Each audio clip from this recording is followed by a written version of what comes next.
Welcome to Tales from the Tap. My name is Frankie, and this is my co-host, Stan the Man. We're excited to talk to you about our pre-release episode for Spider-Man.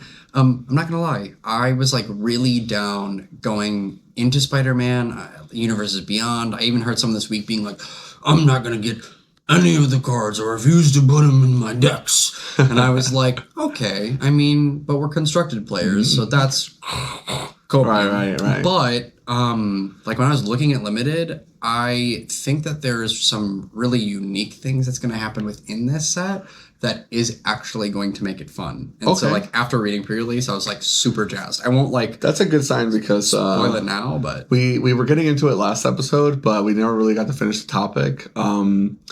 But yeah, Spider-Man was supposed to be like a small set. They added cards to it, which I think they did a really good job, honestly, with that part of it.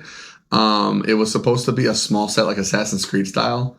And I don't remember if I was talking about it on the last episode or not, but I guess since we're here anyway, specifically I had a customer, and I think you know Rin. We were talking about like the nuances of like the last couple of years of Magic and how Lord of the Rings was like the best selling set ever and why it did so well in context to like... WotC. What's that? You said Wyatt. Wyatt. Yeah, you said why it did so well. Oh, why it did so well. I thought you were trying to say WotC, but you said Wyatt, and I was like, who's Wyatt? Yeah, no worries. No, sorry, Ezekiel? why it did so well. No worries. Sorry. But yeah, in the context of like why Lord of the Rings did so well compared to like Assassin's Creed, because if I'm not mistaken, it was like a weird summer where we got Lord of the Rings into Assassin's Creed, right? Yeah, and it was like a really... And then Bloomborough, I think. No, Wilds. But it was because like we had that time Eternal frame. March of the Machine summer, 20 weeks of no new standard set. But then those three felt like they were all super close-ish. Well, they were, because it was June, Lord of the Rings, into July, Assassin's Creed, into like August, Wilds of Eldraine, I'm pretty sure. Oh, okay. I'm pretty sure it was like boom, boom, boom. Yeah. If it wasn't August, it was like end of August, beginning of September. Right, yeah. But I'm pretty sure we had Wilds for MagicCon. So I want to say it was August. But yeah, it was like 3 sets in a row. But it was 20. Yeah, I really liked Wilds of Eldraine. That was a fun MagicCon. But like 20 weeks, no standard set. And then Assassin's Creed straight to modern also, but like completely flops. At the same time, in that same like summer, we had March Aftermath, which was like the same style box, even though it was like Beyond Booster versus the Epilogue Booster, whatever. Yeah. They were just like both dog shit, right?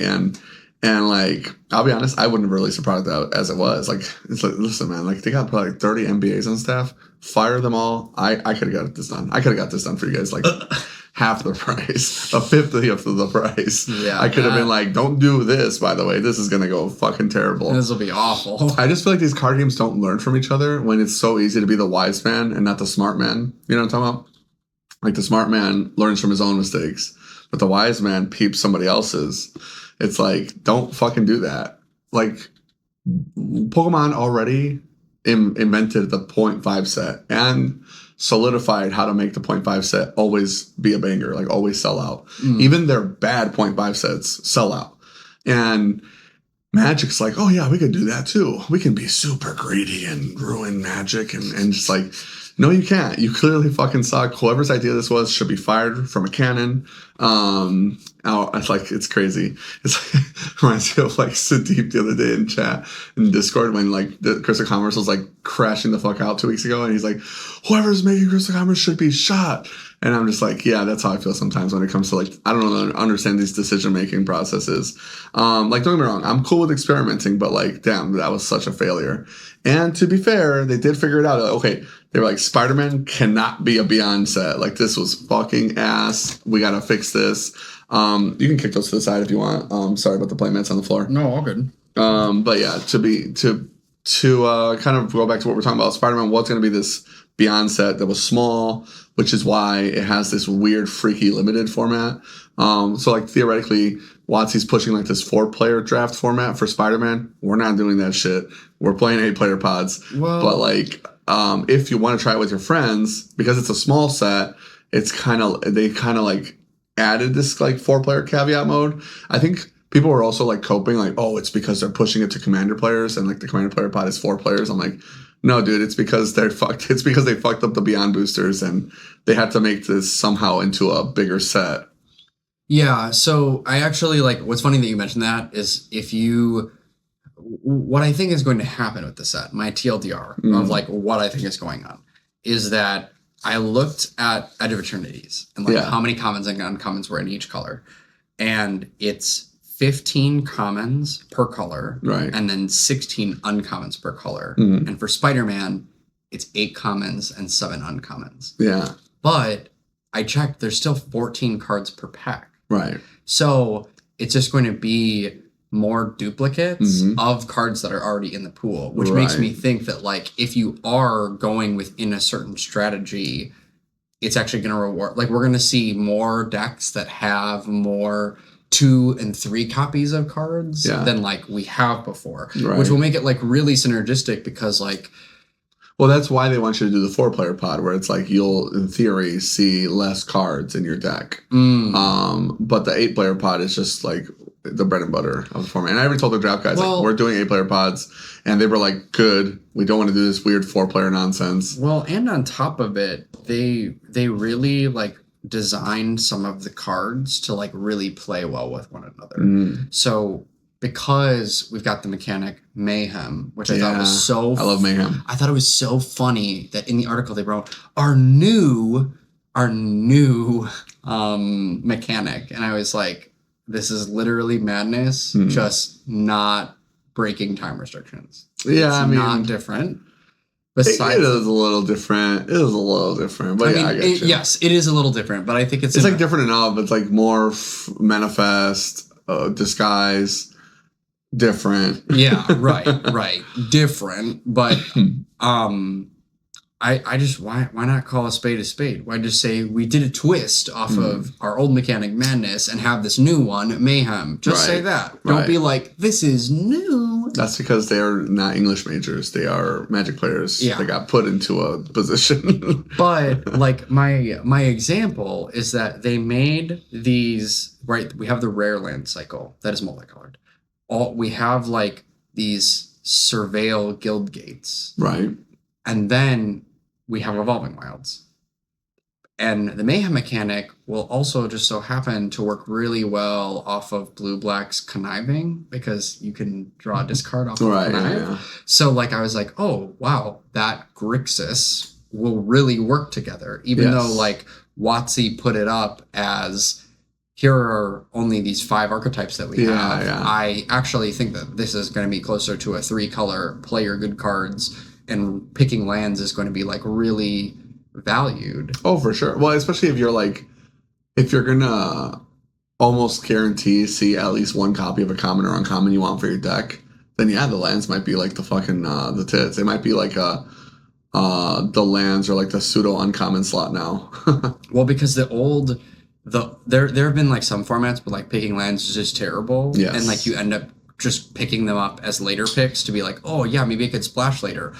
Or if you're like Gabe and I, you pick them all first and you play 5-color OTJ every time. Yeah, you can play that 5-color like just the worst decks of all time. Super Spider-Man that actually is a terrible card. You don't like the Power Cosmic Spider-Man? I think that the Power Cosmic Spider-Man is like 4 or 5-color like dude. Why didn't he give the best keywords of like indestructible and hexproof? It probably was too much in design, if I had to guess. Maybe, but it's for spiders, man. Like it's already specifically for a very unique group, and anyways, I guess that's true. Yeah. Make it busted. Yeah, I don't know. My only caveat would be that maybe they tested it and they're like, oh, because we have a lot of reanimator decks in standard recently. So like it's not like people are going to be fair casting this guy. I don't think so, at least if they're going to play him. No, I think the card's mainly made for Commander. Right? I'm just sad that we don't have like the Legends deck because that Dominaria rotated. Oh yeah, and like 5-color Legends with like Plaza of Heroes, all that shit would have been so cool to do with like Spider-Man stuff. Oh yeah, I forget. We have so many legendaries in standard now with between Final Fantasy and Spider-Man. The Legends deck would have been sick. Now I want to play Pioneer. Yeah, I forget. There was a specific, I can't remember it anymore. It was when I was looking over spoilers. There was one card that I was like, oh man, if we still had this card in the format, it would have been awesome. I mean, there's a lot of cards I feel that way about, but to be honest, Standard's already so fucking huge. It's like, what else could we get? Now I'm being a beggar and a chooser. Yeah, I don't think that we need more than 3 years. Kind of speaking in that vein, I don't want to get into the talk of like the bands article that came out today. Yeah, classic. But there were some things that came from that article that I think are super cool. Yeah, for sure. The first one. I mean, I thought the article was like reasonable. I just like every time I read one of their articles, I'm always just like, yeah, no, and I felt that way specifically in regards to it just feels like them comparing the arena ladder to like how healthy the format is. Dude, yeah. And like the main reason why that upsets me is because even like a year ago, that was just cope data. Like we need something to back our fucking thing up. Right. Every time I read their article, it's like, so you finally caught up to where I was at 2 years ago. Well, even think about it. Last year, they made specific bands for Best of One. Yeah. So they do treat it like it's a different format. And Agreed. now they're using that data to talk about this other format. Yes. And I was like, just talk about best of 3 data. Well, also like best of 1 data is so terrible to look at specifically in the context of our current standard. I would say like the point is even more horrific. Because I thought the whole article was dog shit, if I'm being honest. And to the point about the best of 1 stuff, it's like we already have extremely skewed aggro decks, which are even more prolific in best of 1 when you don't have sideboard access. Right, exactly. So like the data is going to be not only horrific as is because it's best of 1, but it's going to be even more so skewed towards the aggro decks, which is one of the only decks that can keep up with VV. So like it's such a terrible argument. I just don't understand. Yeah, no, I do think that it is a terrible argument, but the like positives that I took away from the article today is that one, they had specifically recognized that this type of ban window thing, they're like, we're not going to do this next year. We haven't figured it out yet. And we're going to try, like, we're even moving up the ban window to the 10th of November instead. I just don't get it. I'll be honest. Like, I get where you're coming from where, like, this is good. But to me, it's like, I look at that as bad. I'm like, not only are they so inept that they haven't figured it out while presumably the rest of us have, like, why are we not doing a ban right after Spider-Man release? Which literally nobody would have a problem with. And if they are going to move the ban window up, just like, hey, we're going to move it up a whole Pioneer season, like, or not Pioneer, we're going to move it up an entire RCQ season. Nobody would have an issue. No, I don't think that. Even if that is them pushing the window up, which I would be like, well, we have a window every set release. Yeah, for sure. Trust me, I don't think it's good in the sense of like, wow, they're doing the right thing. I agree. I think I get what you're saying. I think it's good in the sense that like, they're acknowledging their mistakes. Yes, they're acknowledging their mistakes. They said that they're planning to change it in the new year. Who knows if they do? And they actually answered most of the uproar, which I feel like they normally don't do. They like had multiple points worth in the article where they're like, yeah, VV is really warping the format. They're cool, you're not blind. Yeah. I thought you were. So like that's the part where I was like, okay, at least like Wizards is acknowledging the competitive community when you and I have said the competitive community is the minority in Magic. Yeah, but like they're acknowledging it in the BNR article. That's the only article the competitive community gets. Right. Like it's the only fucking the one that we care about. So it's like, well, thanks, I guess. It's like we get you, we get it, Skippy, and we're right there with you. Anyways, and then they like go back to not doing it. And presumably they're doing something. I mean, I'm not saying they don't work hard. All I'm saying is like, dude, you're a game designer. Back to the podcast, Chad. Yeah, right. Well, anyway, fuck that. I don't know. I just think it's boring. I also hope they don't put all the blame on VV. I think VV was a fine card. It's just a combination of the Cauldron. That's the problem. I'm 100% with you. I really hope they just ban Cauldron. Agree. They're gonna ban VV for sure. Yeah. And I'm gonna be like, well, at least Jack gets to not play Cauldron in his Goblins deck, like I keep telling him to. Yeah. Yeah. More importantly, did you know that Haru Urara passed away? No. Rest in peace. That's way more important than what the ban article was saying. Do you know about Uma Musume? Oh my god. Do you know what that means at all. It means horse girl in Japanese. Are you familiar with the gacha games? They got like the horse girl racing. I got like the cards out for like Shadowverse. I have seen The that. little horse girls. Yes. Okay. So that game is based off of real life horse races from Japan. Like they got like the Japanese horse racing. Okay. And they're like really big into gambling.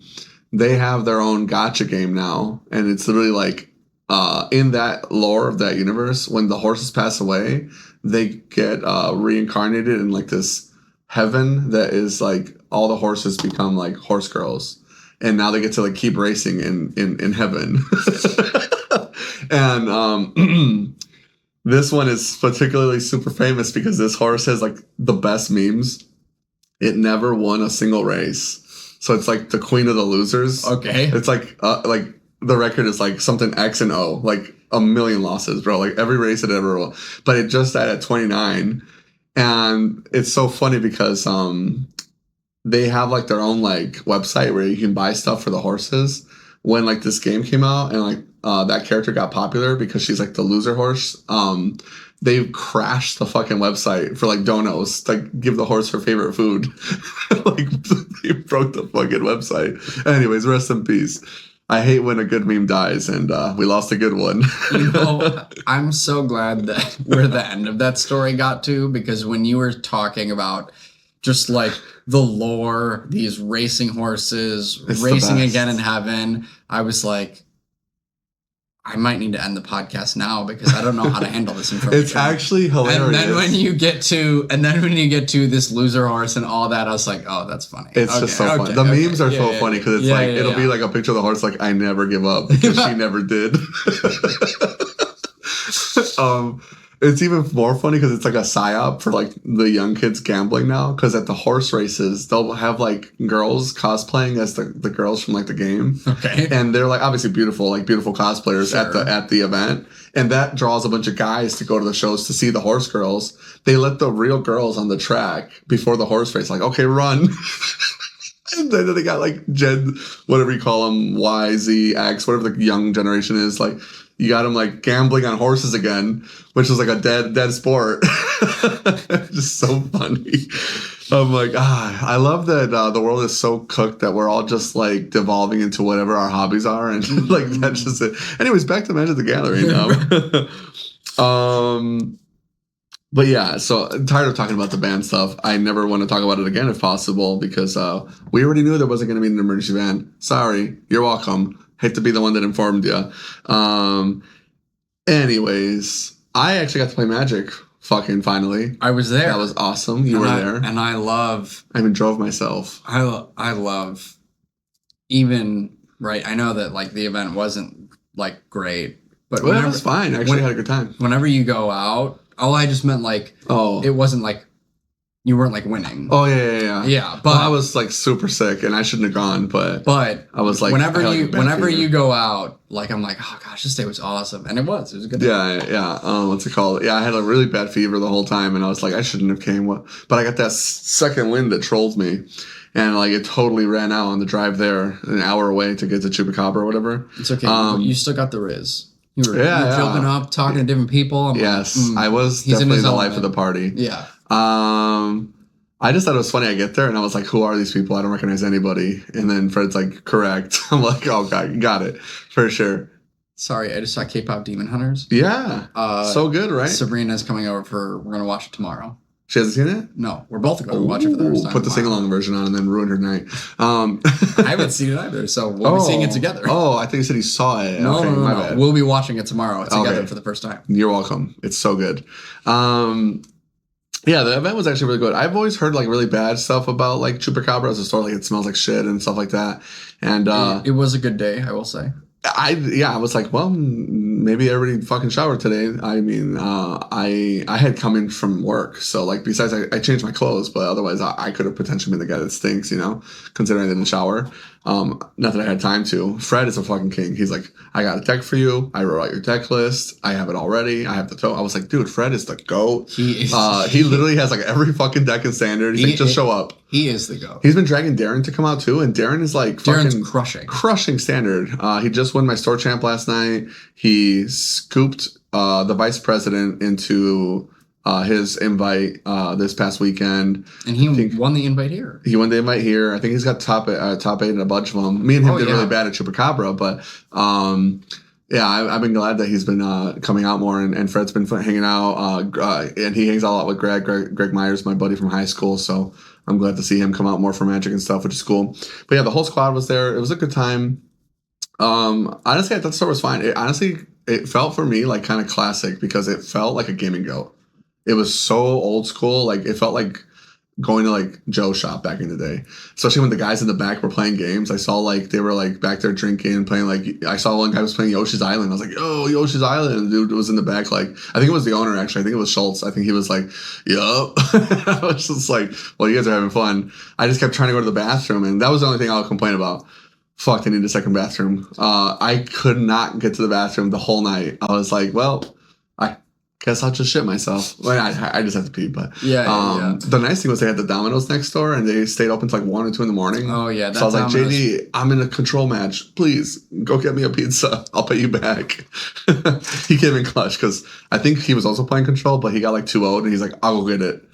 Like, thank God. And what's so funny is that he then gave me the money at the next day because him and I went to a tournament the next morning, and I went to go get food for us. Oh, nice. Yeah. Oh, he gave you the cash I gave him. Yeah. That's so funny. So he was like, here's Stan's money. That's funny. Yeah. Good people. I love a lot of the new guys we've been meeting.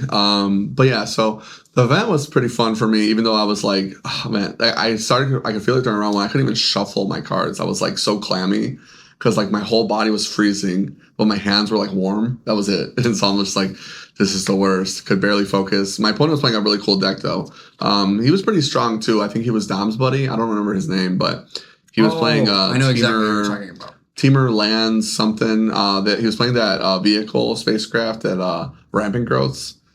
And it has power equal to your lands. Lumbering Broodwagon? Yeah. It was pretty cool. A pretty cool deck. He killed me. Game 2, he just like totally blew me out because he just ramped super hard, and he's got like this Eldrazi guy.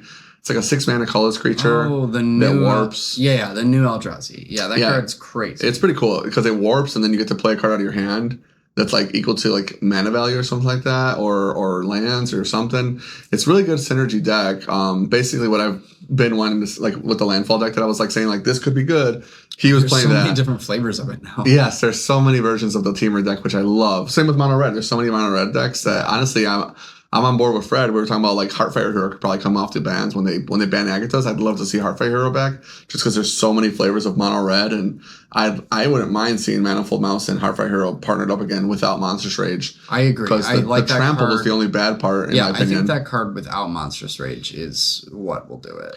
Right, because like now if you look at it, like okay, mice are just completely unplayable. There's no like copium, like oh, Manifold Mouse is gonna get played, and nope, we're either warping dragons or we're capricious, whatever the fuck, max speeding, which is cool to see the max speed decks are making a comeback. Yeah, Emberheart Challenger is still played because it's just like a house, but that's the only one. I didn't see Emberheart Challenger in any of those so far. That I haven't played against, but I'm sure it's getting good. There are lists that are still playing it just because it's a 2/2 haster, right? And like if you use a Rock Face Village on it, you're still drawing cards. Right. Yeah, that's a good point. But yeah, so far it was pretty cool. So I beat the guy with Teamer because I was playing Blur Control. I didn't really feel fair the games I was winning. Game 1 especially, I was just like 2-mana counterspell. Oh, you got creatures in play. Day of Judgment. You know what I mean? Like I was like, it's pretty easy. Round two is where I really felt the sickness in my opinion because obviously, I haven't had a lot of chance to play Magic lately, so I feel like I was pretty rusty on top of the fact that I was like under the weather. But do you hear that? Am I tripping? Yeah, whatever. I do hear it. It's like a humming. Yeah. Well, I hope it's nothing important. Guess I'm gonna die. Yeah, I feel like I'm gonna die. It sounded like I was dying. I was like, oh, am I getting flashbang? Like it felt like I was getting flashbang. That's exactly right. It was like, yeah. I have been playing some zombies. But yeah, so I played against Mono Red. It was really cool. It's like the dragon deck. I really like the warp guy. We talked about him before when spoilers happen. He warps in. He can deal 1 damage to a guy, and then he has haste. The 4/5 dragon or whatever. Nova Hellkite. Really, really powerful, especially with the Dragon Search land. You can like always find it if you need it. That's how I actually ended up losing. So like game 1, I'm just like troll. Like I said, I wanted to get. I mostly was like story hunting. I didn't in my head. I was like, "There's no way I stay here for the whole top 8, even if I'm winning." Like I don't think I can. But I wanted to get some like good stories for the podcast. And in game 1, I ripped my 7, and it's all lands and a consult. And I'm like, surely if anyone can do it, it's me. So I keep it. I almost won. I should have won that game, actually. I made one misplay. And like I said, in addition to being rusty and under the weather, I feel like if I had more time to have practiced the format, I wouldn't have made this mistake. Because I probably would have had a better chance of identifying his deck. When I'm playing against his deck, it's like the first time I'm seeing it. I'm like, all right, whatever. Well, say all the decks that night are like first time seeing the deck. Wow, brand new. Yeah. Everything was brand new. So it's like, all right, whatever. I don't give a fuck. I'm going to play it anyway. I had a turn where I'm stable. The 6-lander got there. I'm just stable. I'm chilling. I've killed all his creatures. But I did a consult where I was worried I wasn't going to be able to draw enough cards. And also be able to present the threat.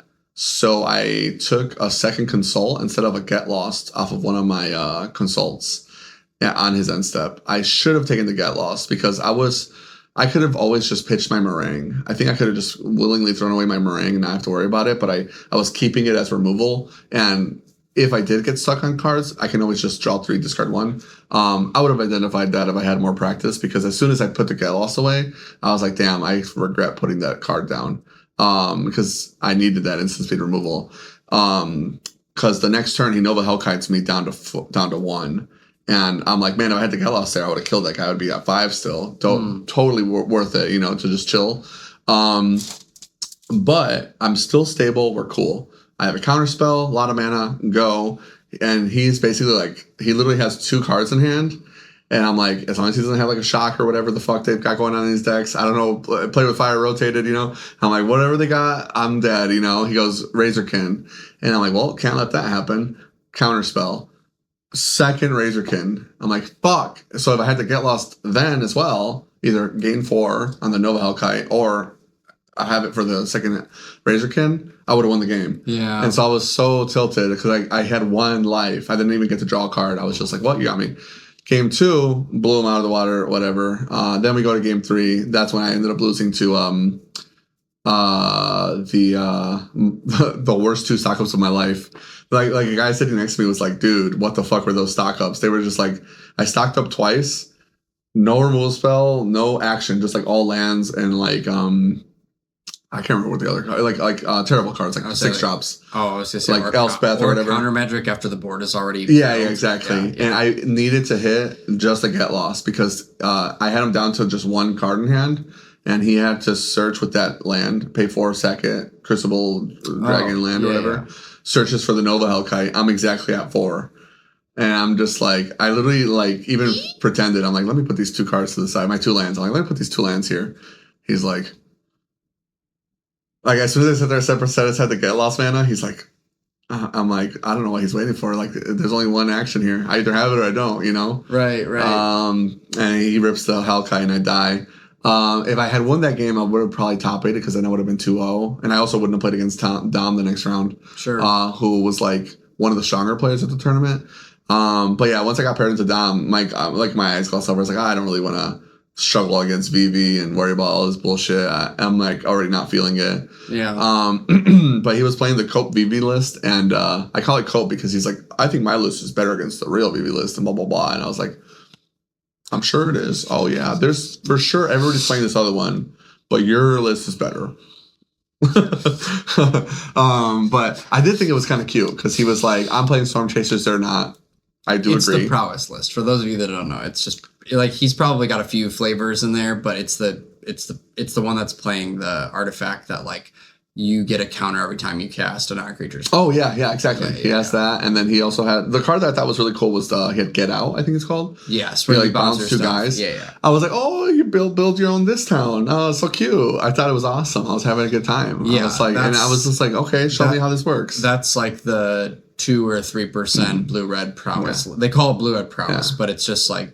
Well, I'll be honest. I think that list was worse for me than actual VV. If he was playing regular VV, I was like ready, and he was playing all this prowess stuff. I was like, 10 damage, take it. You know what I mean? Like, of course. Write for sure. it up. Yeah, like, I guess. But yeah, because you board wipe, then he's like, bounce the stuff, replay it more times. Right, yeah. Like, his list was so bad for control. It was terrible. Yeah. So I was like, whatever, I don't care. Mulligan, nope. We're just gonna run it. Show me what your deck does. After that, I got paired against Mono Red again, but a different deck. It was like max speed, Ojer Axonal, I think its name is. Ojer, that card is so cool. Yeah, I think Ojer is sweet. And then he had like the Scalding Viper, splashing red, blue for like that adventure if he needs it. That was the one where you were like, what's going on here? Like I had the crazy judge call. So I'm playing against this guy, Darren's sitting next to me playing against some other guy that's like talking about he knows Goblin Ringleader, and we're like, no, we know Goblin Ringleader. Yeah, you don't know Goblin Ringleader. Yeah, you don't we know. Don't He's know. our friend. Yeah. Anyways, that match was fun. I'm in game 3 with him, and here's like where like the funny came from. I was like telling Kai, I was like, I'll have a judge story for you later. But we get to a board state where, by the way, base is such a house against all these red decks. But we get to a board state where I have a Beza and 2 fish from him having more creatures than me. And so he attacks me with the max speed double strike guy. If you know what that is. Burnout Astronaut. Yeah, yes. That's the guy that's like the main star of his deck, it felt like, if I didn't have a seam rip. So he goes to attack, and it's got double strike, but it's also got menace. So I'm like, okay, double block. Yes, it's got double strike after you've hit max speed. Right. Yeah. So I double block because it has menace, and I wanted to save a fish, even if he had a trick. I was like, I just want to save a fish here in case, because he had a different creature. I forgot what the other guy was, but he had a second dude. It was another cheap guy. And he goes, okay, lightning strike on your Beza. And I'm like, okay, for sure. Trade then, and my Beza dies. And I just assumed he was trying to get my Beza off the board because she's a house, big ass 5 toughness is too much, right? Thick elk. So he goes, yep, and he puts his card in the graveyard, and I put my cards in the graveyard. He's like, pass. I'm like, cool, go to mine. I start resolving a stock up. Because at that point I had like seven lands in play, and I needed to start drawing cards to like turn the corner. So I'm like, stock up first, let's go. And I'm looking at my stock up, and then he's like, wait, this guy shouldn't have died. And I'm just like, huh, what? Like I said, I'm still like fucking 100-degree fever, like out of it. I'm like, loopy. What? Oh, what are you saying? This guy shouldn't be dead because I killed your guy and I pumped mine and it has double strike, so first strike damage, and then blah blah blah. And then in my head I'm like, he's totally right. But I'm also like, judge? So I literally, I'm just such an asshole. I was going to let him have it, but I don't know why I was feeling petty. Maybe because I was little, I'm just petty. Let's not make any excuses. I'm just petty. But I was like. And Stan's an edgelord, so yeah. Yeah. I wanted to edge him for eternity. So I was like, well, I don't really know what happens here, so I'm just going to call the judge. Judge, whatever, guy comes over. You didn't know what happens. Oh, I know what happens, right. For sure. I do know what happens. I'm just calling it a judge because I'm an asshole. And so the judge comes over, and I'm like, I wonder how he's going to rule it. Just curious, see how he's going to go. Because I've been told that these tournaments at Chupacabra don't run well. So I was like, well, let's see how it goes. Put him to the test. No judge calls so far that I've seen. Well, I think JD had a couple, but by then I had only heard a couple. So I go, judge, and then he just starts talking. I'm going to let him talk. I'm not going to say anything. He's like, yeah, so like this guy should have died and it didn't and blah, blah, blah. And I'm just like, yep. Not saying anything. Just like, let him talk. And then Fred, I didn't know this at the time, but Fred told me that the guy that was my opponent, I guess like, he can get kind of heated sometimes, and he was starting to get heated. Ooh. So basically what happened was the judge went, well, how far have you guys gone past it? And I was like, well, I'm mid stock up on my turn. It's my first spell. And he's like, okay. And he's like, well, a lot of stuff has happened, and a spell was cast, decisions were made based off of this. And he goes, correct judge ruling, by the way. He goes, you could have assigned damage in so far that the Beza, you could have assigned damage hypothetically wrong, if you, for lack of a better term. But like you have to choose how to assign damage. And because he went, yeah, my guy dies, in theory, he's acknowledging that he put the damage wrong or whatever. And so like that's like that he put X amount of damage onto the fish. Exactly. Yeah. And so like theoretically it's his onus to know that. And I wasn't even trying to cheese them. When I said trade, I genuinely thought they were trading. You were seeing these cards, you were seeing these decks for the first time, so you're like, right, exactly. I don't know what your cards do. But the judge's like, yeah, so it's comp REL. I have to hold you to it. This is the action you made, and theoretically you could have made this choice, and that's why it's going to hold. And the guy's like, well, if that's your argument and it's comp REL, theoretically you could argue that I would be making the best choice because we're comp REL. I wouldn't make a bad choice on purpose. And he's like, right. And if it was me, I would have been like, but you did. So that's what happens. But the judge was like, right, but we're here now. And the guy just kept arguing. And I was just like, wow, this guy's literally arguing his case. I'm like, okay, fuck it. I'm just going to sit here. I'm literally chilling. Whole time, I'm literally going to let him keep his creature. I'm just fucking chilling. I'm just like, and I'm looking at my stock up and I'm like, what am I going to take here? And I'm trying to figure out how to keep. I basically, at that point, I'm already resigned to like, I'm just letting him keep the creature, but I want to see this fucking go. And everybody in the store is just like, what's going on over there? Just like, I'm like picking my best stock up for what happens after I give him back his creature. Because I want to try to win and have given it to him. Yeah. The judge goes, you know what? Tell you what. I thought it was pretty gracious. He's like, I'm going to go look up if there's any precedent for this that rules in your favor. And if there is, I'll give it to you. He goes, he looks it up. Nothing. Of course not. And he comes back. He's like, yeah, sorry, bro. And by then, like Fred and a bunch of people are walking over. And he's like, this is the ruling.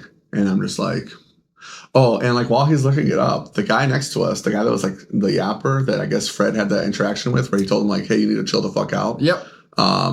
He was like talking in our judge call, which is like, for sure, like you're not supposed to do that. But I was like, I'm gonna let this go too. I'm just gonna watch what happens. I'm just having a good time. Stands over here eating popcorn. I'm literally chilling, bro. I'm Michael Jackson in my own comment section. Yes. I've been using that meme a lot lately. Yeah. And so Darren's just like, what's going on? He already had lost his match to the guy I'm talking about. Fred's coming over because he won his match, and the guy's leaning over like, well, what's happening? What's the judge rule? And I'm just like, what is going on? So then they start talking, my opponent and the guy start talking about the judge call. And then he's like, oh, yeah, for sure. Yeah, for sure. This and that. Like, just totally, like, talking out of his ass. Because, like, none of what he's saying makes any sense as far as, like, what judge calls would be. He's like, yeah, my brother was an L1. I know how he would have ruled it. And I was just like, what? There is no how he would have ruled it. There is only a correct answer and then everything else. Right. So I'm just like chill. And then Alex Newton walks up and he's looking at the board and he's seeing them talk and he looks at me and I'm just like, and Alex, I love him, man. He understands the assignment. He's just like, yep. And he just doesn't say anything, just like watching what's happening. And yeah, so like they're talking about what they think the judge call is going to be. And I'm just like, I just want to know because I'm a TO. So I got to know for my store. And they're like, oh, yeah, for sure. I would have gone to your event, but there was the Nerd Rage event in Lansing. I was like, yep. We're just yapping, bro. I'm telling you, this judge call is like 10, 15 minutes. That's why everybody was waiting for us, even though it was an aggro deck. And then finally the judge comes back. He's like, yeah, sorry, bro. Like, you're cooked. And like, I could tell my opponent's like, he looks like the Warhead guy. You know what I'm talking about? Yep. Those sours. Yo, yeah. And I'm just like, good job, bro. I'm going to let him have it if that's cool. And he's like, what? I just wanted to see if you were going to get it right. And Fred just starts laughing, bro. Fred is just like, what? Fred is dying. And I'm just like, I just wanted to see how you were going to rule it. I'm going to let him keep his creature. Thanks, bro. And they're just like, okay. Or assembled. Yeah, literally just like, or domain expansion, bro. Yeah. I gotta get you to watch anime. But yeah, so after that, I'm like, well, I think I can still win. Keep your guy, whatever. That day of judge or that stock hub, I think leads me into being forced to day of judgment. I can't remember the exact turn. I either day of judgment that turn or I held an extra turn to have a blocker. Oh yeah. Sorry, I didn't day of judgment that turn because I didn't have enough mana. He showed me off of a draw. I forgot what he drew off of. There was some card he drew with, but I saw it, and the reason I lost game 2 was because he resolved the Chandra Spark Hunter or whatever. For yes. Like, cannot beat that card as blue-eye control. You have to, like, immediately get lost it. It just gives you so much value. So he showed me that he had it in hand, and he had low cards in hand. So I was like, well, I have to hold a counterspell up and try to survive one of these swings with this fish. Go. He goes Sunspine Links. I'm like, oh, fuck. Counter that. Can't let that one resolve. You know what I mean? Like, I absolutely cannot let that one resolve. I'm too low life. That card is so good. And I had just so many lands in play, so I just couldn't. So I counter it. He gets in some more damage. I block Widowfish. The Menace guy could have killed me, by the way, if he had just pumped it. Which, like, multiple times he missed lethal where he could have just killed me with his Menace guy if he just pumped it. So I was laughing because I was like, I must be bluffing really well because he refuses to put mana into this guy to just kill me. And if he just turns it sideways, he could do that first and then play the Sunspine Links, you know, which, I mean, I don't know. If I was playing these red decks, I would have fucking ate a node. Anyways, go back to my turn. I take a Judgment, get rid of the board. I'm chilling, and I have a counterspell up. I'm like, cool. He's going to cast Chandra. I'm going to counter. I'm going to turn the corner. And another Sunspine Links. I'm like, fucking goddamn it. Counter that. Can't let it resolve. Dig deep again. Go. Sunspine Links again. I'm like, are you shitting me? Counter. It did not find the fourth counterspell. Chandra resolves. Get a couple turns later. I can't live. I don't get to. I couldn't beat the Chandra because I didn't. I had to counter it, and I didn't have a get lost to like immediately pop her. It was so rough. I was just like, God damn it, bro, so close. I wanted to win off of that, but I ended up losing. After that, I got paired with Darren, and Darren also was like losing. So it was just funny because I walk up to Darren and Fred, and I'm like, hey, scoop to me. He's like, what? I'm like, put it that I won into. And then he's like, okay, sure. And I'm like, you see that, Fred? That's called aura checked. I'm just different. Fred's like, what the fuck are you talking about? And I'm just like, actually, never mind. Mark it, you 1 and 2. And then screenshot that message I said in Discord where I was calling you a retard or whatever. I was like, I'm just going to beat Frank round 1 and be like, who's this dumbass? And I was like, screenshot that message and put it that you 2-0'd me. And he's like, okay, bet. And then after that, I was like, hey, take my pizza. I'm fucking leaving. That was a good time, though. I had a good time. I thought it was fun. I didn't get to talk to Schultz, but I guess when I left, he was like looking for me. Like, oh, yeah, he said that to me. Yeah. You guys said that. I was like, oh, damn. I didn't even think he recognized me. So I also didn't want to bother since I was like not feeling too well. I was like mostly keeping to myself. Yeah. In terms of like, I don't want to just be like, hey, what's up?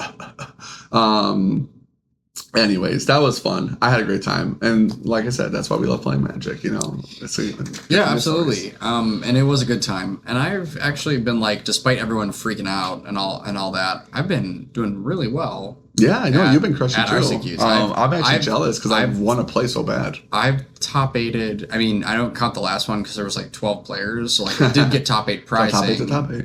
Yeah, I got top 8 pricing, but I did top 8 that one. Did you top 8 here? No, you didn't come to this one. At Chupacabra. Yeah. You top 8 at Chupacabra. No, you top 8 the same day. And then the next day I top 8 again. Yeah, that one I made top 4. I went home and you were top 8, and then I woke up and you were in top 8. Yep. I was like, what's going on? Yep. And that day in top 8, I faced VV 6 times. Yeah, that was actually what I thought was so cool. When everyone was like, damn, you're top 8 again? And you're like, yeah. I 5 out of 6 VV. Yeah. The 6th one killed me. Yeah. The last VV player in the event. Yeah. That's literally like, that's like Dark Souls. Like, right. Well, I felt like I was like drawing super hot the whole day. I'm playing blue black, and it's like text. It's text specifically for VV. Mm-hmm. Like I've got some cards that are just like Lord Skitter is probably awful against like all the big mana decks and red. Yeah. But that card has been so good for me into VV to be like, cool, make a rat, exile your thing. And then every turn, it's just like making dudes to be like, cool, cast the One Ring, Enduring Curiosity. Yeah. After I swing with something. Yeah, Enduring Curiosity. Flash One Ring.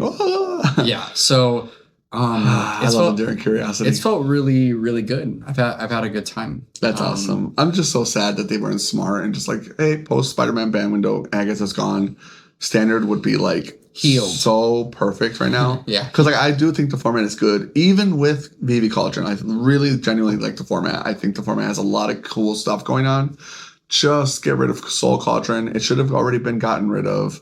Like they almost had it. Yeah, the thing. It was so close. The thing that makes me sad is mainly the decks that could be. Right, yeah. Because, Because like, we're being robbed of what could be one of the best standards. Oh yeah, like Yuna Overlords is too slow for the current format. Even though like turn 5 you can. Well, Overlords would be totally fine against these red mid-range decks that are like aggro mid-range, like the dragons. Yeah, big red. If they didn't have to worry about this combo deck, you know what I mean? Like, it's just so sad.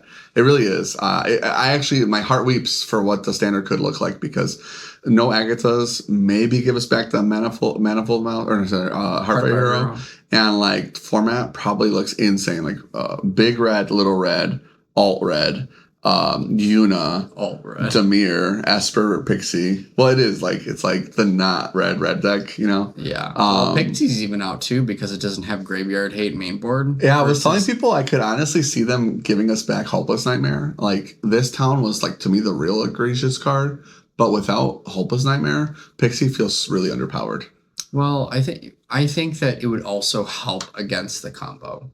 Like, if you're making your opponent just like rip their whole hand apart. Well, yeah, like, but at that point, it's like, we don't want that combo to exist. It might help against like Omniscience if it makes a comeback, though. Because, like, why would you play Omniscience so you can play Vivi? But Omniscience probably does come back without Vivi in the format. I saw a dude that went 10-4 playing whatever rescue beastie thing, the 4-mana. Chobi? No. Rescue beastie. It's the 4-mana green creature from Duskmourn that's like got survival. If this creature's tapped on your second main phase, you put a permanent into play. Oh, yeah. We talked about that card. There with the green and blue spaceship lands. Yeah, they're crewing, like tapping down that card and putting Omniscience into play. That dude went 10-4 at the Spotlight series. He went 10-4. Wow. That is actually really cute. I like that a lot. I was like, that's hilarious. Because just put a permanent into play. Yes. That's really cool. hilarious. He's just crewing the spaceship. Oh, that's so smart. Yeah, he's using the spaceship to tap down the guy. Actually, I'm surprised more people haven't thought about that and those cute... because we were talking about like alternative ways of tapping your guys. Survival really plays well with crewing, or I guess crafting spaceships or whatever, whatever you call it. Yeah, stationing. There you go. Sorry, I mean. But yeah, so that's so cool. Anyways, want to talk about what your favorite superhero is? You got your books with you? I do. So I think that, dude, I saw you put them down on the table and walk to like go say bye to your girl, and I was like. I was literally like, if you're in our Discord, I have an emote where I'm like this. I literally was like, whoa, this is so cool. Yeah, so shout out to... Frank brought his nerd shit. Yeah, shout out to my mama. I collected comics as a kid. Shout out, mama. And she bought me these books for Christmas. I mean, even in the front of this book, it says, oh my gosh, I just lost the page. Man, I wish my family was cool. I would have never got this kind of shit. I lost the page that I had. Oh, but here, it says Merry Christmas from my grandmother in 2016. That's so precious. So yeah. I found Jack. Holy shit. First try. Shout out Goblin Ringleader. And Spider-Man themed. Spider-Man. The Hobgoblin is a... You're welcome, Jack. Shout out to you if you're listening. Yeah, so anyway, I took me back down memory lane when I was thinking about Spider-Man. Wanted to show off some of my tech. This was actually my favorite comic series, by the way. Civil War is so good. Yeah, because it's crazier in the comics than the movies. Like, people have no idea. So much crazier. Dude, when Invisible Woman leaves Reed Richards, like in the middle of the night, it's like, what the fuck? I know, and like, and then when I cannot wait for Fantastic Four Marvel. Well, are you talking about for Wizards? Yeah. Oh, I was gonna say because I want to actually watch the new movie. I heard it's not bad. Well, it's not on Disney Plus yet, but they put Thunderbolts on. I just watched that this week. Yeah, so Civil War is super cool because when you get to some of the action later and you see the entire universe fighting each other, I was like, man, this movie sucks. Like, I want to see Hulk fighting, you know. The only thing that sucks about the comic version of Civil War was that there was like obviously Iron Man's team was like the bad guys, but in the comics it was way more clear cut because Iron Man had like the Thor had died. And so he made like the robot Thor that everybody thought was real Thor, but it was actually like a robot. And when they killed that robot, they were like, "Oh, dude, Tony, you are really going off the deep end, bro." Yeah. And so like in the movies, it was like the nuance of like, well, how far is too far when you're protecting people, and it's like, yeah, that's way more interesting for sure. Yeah. But yeah, I agree. Well, yeah, because the fights were much better in the comic because it was everybody. Yeah, well, I remember like it was basically the whole gist of it was should superheroes go public? Yes. And like about their personal lives versus not. And like, you know, people like Hulk who are like always hiding, Right. like was like, I'm absolutely not gonna do this. Right. Whereas like Tony and like, because in the comics, Spider-Man like takes his mask off at the press conference, right? You know, so yeah, I'm pretty sure. Don't they kill Captain America because he refuses to like take off his mask? I can't remember. I don't remember if he dies. I can't remember anymore. It's been so long since I read it, but I'll have to pull it out because I still have all my comics. It's such a good story. I haven't gotten rid of anything. That, I mean, like I don't remember what they said they were going to do for WotC if they announced it all, but they have to have like Marvel X-Men, like just an X-Men set. The X-Men go so fucking hard. I'm so excited for like the new movies coming out. Well, I hope they'll be good because I think that the X-Men story comparatively is like, because there's this community that it's like so deep and political, like all that's happening with them. And because they're all mutants, good and bad, it feels like infighting, which is like really interesting to watch too. Yeah, and plus they have the show going on right now. I don't know if you saw that they brought back the X-Men animated series, X-Men 97. No, you haven't seen that on Disney Plus. If you have I'm under a rock when it comes to television. Do you remember the 90s show though from like with Jubilee and all that? They brought it back. On Disney Plus. It's called X-Men 97 because that was the year they stopped. Sure. So it continues from where they left off. Oh, okay. It's fucking amazing. Like it's so good. Okay. It's definitely watch that if you have time. It's so good. But with shows like this coming up, like actual good stuff coming from Disney, it's like, okay, thank you. Now put that on my Magic cards. For real. Unless you hate Universes Beyond, in which case, don't do that. Give me more Omen Paths. I like to through the Omen Paths. Yeah, I've seen people saying that online. Like, what do you mean I don't have this art in real life? I was like, you're just coping because you hate this Universes Beyond stuff. Like, go home, brother. I was telling Jared, I was like, if they make Hot Dog Stand an Omen Path card, I'm gonna freak the fuck out. And then he shows me it's like a cornucopia or whatever. It's like a rabbits eating food on Bloomborough, and I was like, for sure, that's not that bad. But still though, I'm like, God damn it. Yeah. Disney owns hot dog stands now. Sorry, New York. Yeah, right. My favorite superhero is Incredible Hulk. Nice, for sure. I was that Maestro Hulk, Old Man Hulk. Well, so Hulk was actually like the movie in 2004 is like objectively really bad. Oh, I love it where he fights the mutant dogs. Dude, the Gamma Dogs. That's what I was just gonna say was like one of my favorite parts of the movie. That's the best part. He's in the tree and he's hiding, and she's like, "Bruce, is that you?" Yeah, that's me. You know what I mean? Like that's just how I picture him talking in my head. Yeah. Yes, the Gamma Dogs are awesome. Also, his dad, I did not know this the whole time, but his dad was like, what was it? I forgot already. His dad was like, we don't have time to look it up. But it's here. All of it's here. His dad was like, I forgot, dude. I forgot his name already. But as a kid, I was like, who the fuck was the guy? Like, who was he fighting in this tornado of water? You know what I mean? Yeah. I can't remember anymore. Anyways, yeah, that movie was so horrific, but I loved it. I also loved it because like we were kids at the time. I was 10 when that movie came out. Yeah, and I was just like, whoa, look at the dogs, he's beating their asses. Yeah. I also, because I played like all the video games, like I remember X-Men Legends. I remember the Gamma Dogs like in the game. Oh, and so like then seeing them, I was like, oh, dude, I really played the Spider-Man games. The Spider-Man games were amazing. There was also one, I think it was called, not Injustice. It was like Marvel's version of Injustice, where like you had to like be good guys and bad guys, and it was like a fighting game, but they had like a storyline of missions. I totally forgot the name of it. Oh, so I know that there is... I don't remember playing with bad guys, but there was Ultimate Alliance. Nah, Ultimate Alliance. This is way older. Oh, okay. I would have freaked the fuck out for Ultimate Alliance as a kid. Dude, I loved Ultimate Alliance. I played both of those games. Yeah. X-Men Legends for me was the one, because that was like Diablo, but X-Men. That one was so much fun. We played the fuck out of that, for sure. It literally was just like have you ever played Diablo? It's like running around killing monsters. Like one of the most popular games of all time, but X-Men instead of like D&D characters. It's so cool.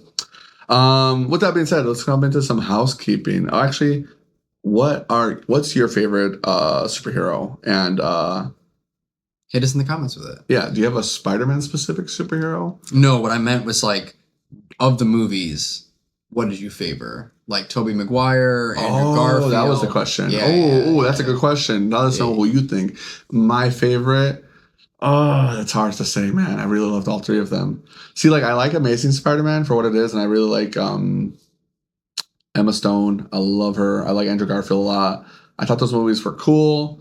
I like Gwen Stacy a lot, but I think objectively they're the worst ones. I think that Tom Holland is like a really good actual Spider-Man. Yeah, Tobey Maguire's a little old. It was kind of weird. Yes, it was weird. But those movies were just so good in a way that like hit the right, it hit, Yeah, I mean, I feel like those movies didn't definitely deserve to be as good as they are because like everybody was so old. You know what I mean? Yeah, everyone was so old. I think that they got some of the like dramatics right of like, when Green Goblin kills himself, that was also really cool. Yeah, I think the memes are fucking amazing from those movies. Yes.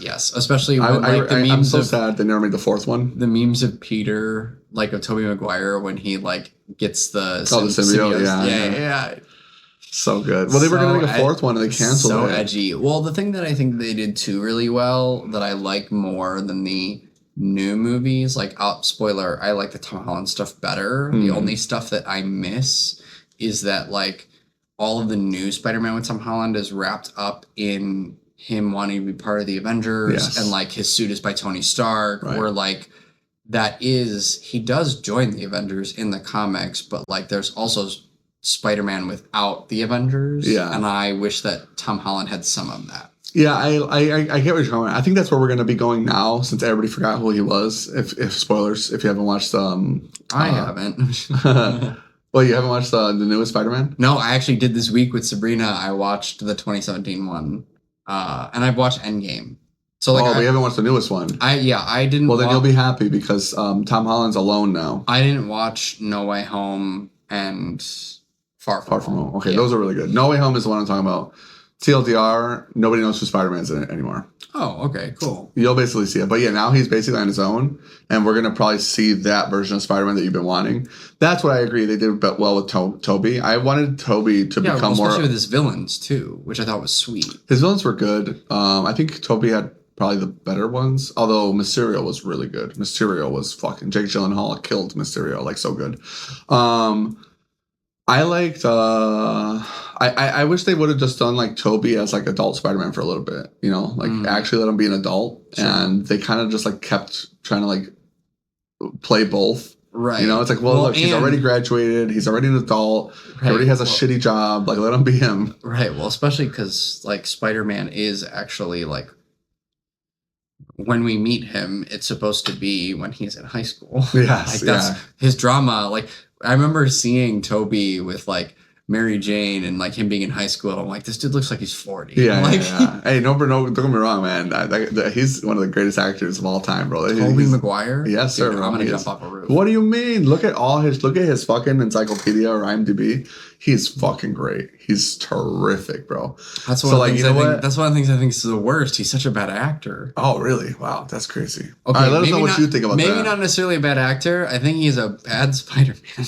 Well, yeah, because they put a fucking 30-year-old as Spider-Man. Yeah. And he still made me believe it, bro. I was like, yeah, this guy's 18 for sure. This is what 18-year-olds look like. Yeah. And he's like catching all the fruits on the tray or whatever. Yeah. It feels like Tobey Maguire was like an 18-year-old after they've already had their like quarter life crisis.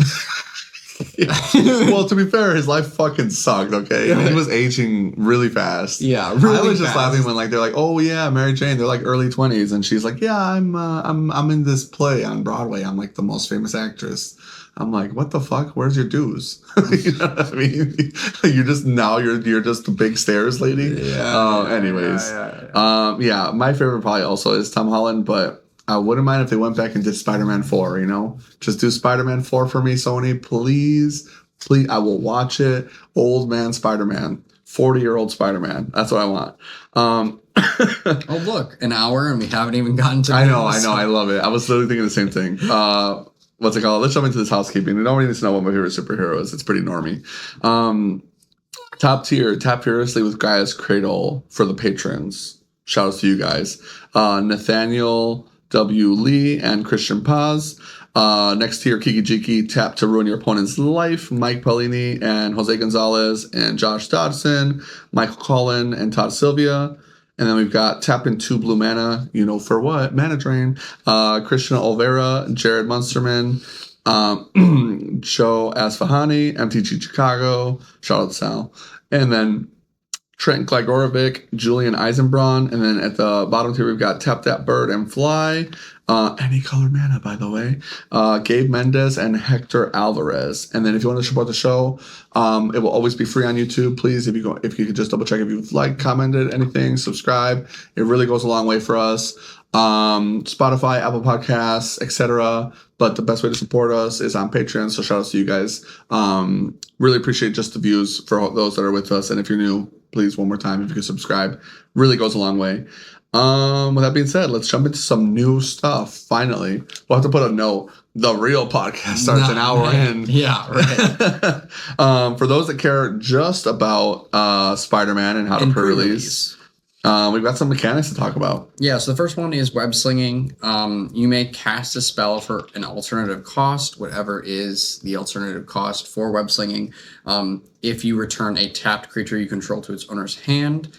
The important thing to note is that the spell can only be cast with normal timing restrictions. So if you are casting a creature, it can only be cast unless it has flash. There is one that does have that mechanic, but is at flash. But sorceries at sorcery speed, creatures at sorcery speed, unless and there are instances too. So there are, yes. I'm gonna talk about one, but the next one is the new mechanic. The new mechanic. Brand new, never before been seen. Never been seen. Absolutely, they've never done this. Is that why these Wizards articles are hilarious? Is that what you were saying? Yes. Oh, okay. Yes. Madness, if you don't know what that is basically if you discard a card, it goes into exile off the Madness, and then you can immediately cast that spell for its Madness cost. But it's only cast. Mayhem, however, is play. So you can play lands off of it. Yes, you can play lands off of it. It's big because it also isn't you must do it now. It is you may do this until end of turn, I believe. It's if you've discarded it this turn. Yep. So if it's an instant speed spell, it has to be and it's on your opponent's turn, it has to be on their turn. If it's on your turn, it has to be on your turn. So good. Because Madness ignored timing restrictions, right? It's I could cast this creature on your turn. Exactly. Yeah. I do think it's impactful though that you can play lands off of it. So if you do maybe you mayhem a card and then you are able to draw more cards, still being able to hit that land drop off of the Madness or whatever is kind of a big deal to allow you to do other stuff. I think that kind of might come up more, especially in Standard, than what normal Madness would have done. We might have talked about it on Discord. Can you just even imagine in VV, if they decided they wanted to splash a third color, you Winter Night Stories your land to the graveyard, you then play your land? Yeah, that's kind of nasty. That is nasty. It's okay. That's okay. No thanks. Well, I just mean there are so many. I don't have to imagine it because they're not banning her till the 10th. There's so many. There's so many things that are really cool about No, I agree. Because even if you're playing one copy of I'm gonna discard 2 cards and draw a card, or you play that new enchantment where you can discard a card at the beginning of every turn. Oh, that card is so sweet. Yeah, discard your land. Yes. Cool. Get a card. I can actually. Fred and I were talking about that card. That card is insane. Yeah, we're fucked. It's awesome. Welcome. We brought back Connive. Yeah. That's kind of cool. Yeah, we did. This is also new. Yeah, also new. The thing that is different, though, about Connive in this set, which I think is really cool, is most of the cards that say Connive actually say target a creature you control. So instead of it being I play this card, it connives, I can choose something else to connive. That's actually really nice. And that happens a lot, and I think that's awesome. That's really cool. I also like how it synergizes, connive and Madness go really well together. Yes. So Mayhem is going to be nice. Well, it also matters because blue-white is caring about cards that are modified. So good point. You can decide, I'm going to choose this other creature to get the 1/1 counter. Yeah. Now it's modified. do the I'm thing. glad you said that because in my head I was like, man, conniving anybody, now all the creatures have counters, so Vivi's going to be able to activate whoever she wants out of Agatha's Soul Cauldron. But it's like, hold on. We have this other reason for it to be cool. Modify.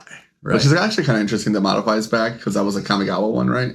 Yes, Kamigawa and Dynasty. And we got TFC's back, which is kind of cool. Yeah, what I think is awesome about the Modal Face Double cards is that these... Oh, they are MTFCs and they can transform? Yes, so, that's so cool. well, they're not lands. Like as we've seen in Modern Horizons 3, where it's like a land on one side and then a creature or another spell on the other. Well, we had creature, not creature necessarily, but we had like Valky and then Tibble. Yes, and that's exactly what it's like, where it's like you can cast it on either side.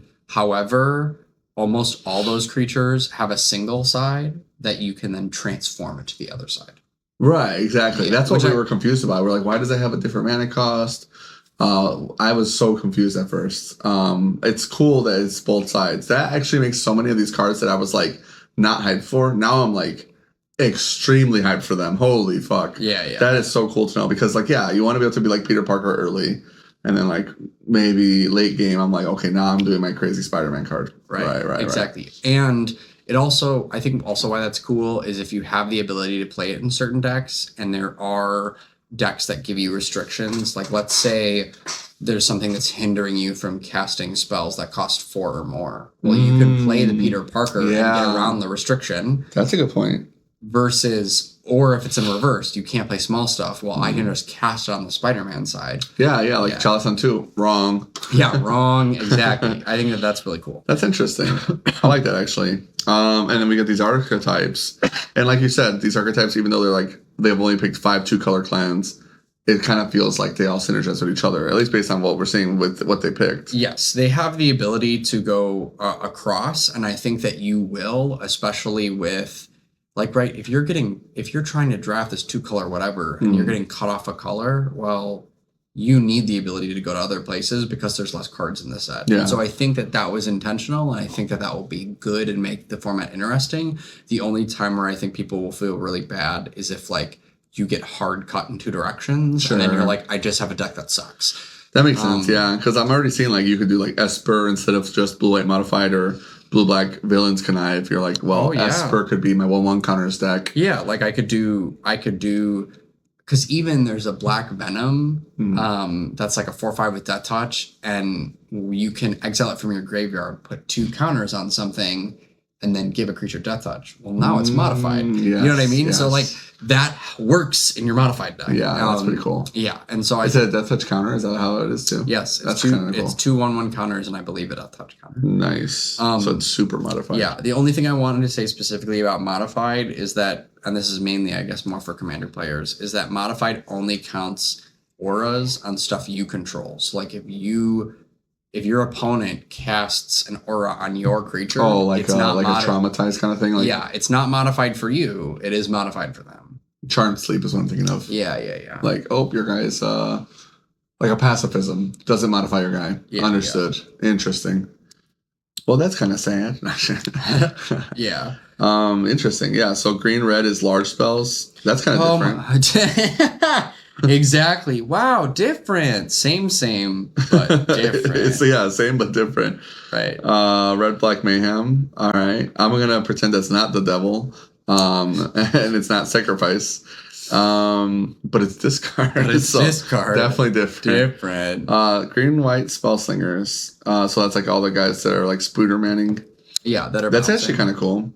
I wonder if that'll affect Pioneer. So Pioneer has a lot of green-white creature tempo decks. Well, what I think is actually really awesome about web-slinging, I think web-slinging is going to be one of the stronger abilities in the set, just specifically because you can start looping if you've got multiple of those creatures. And like, we're already in a format where that rewards you. Like Esper Bounce hasn't been like one of the better decks for no reason. Right. Well, and now we're getting even better creatures for Esper Bounce. So I'm like, please. Well.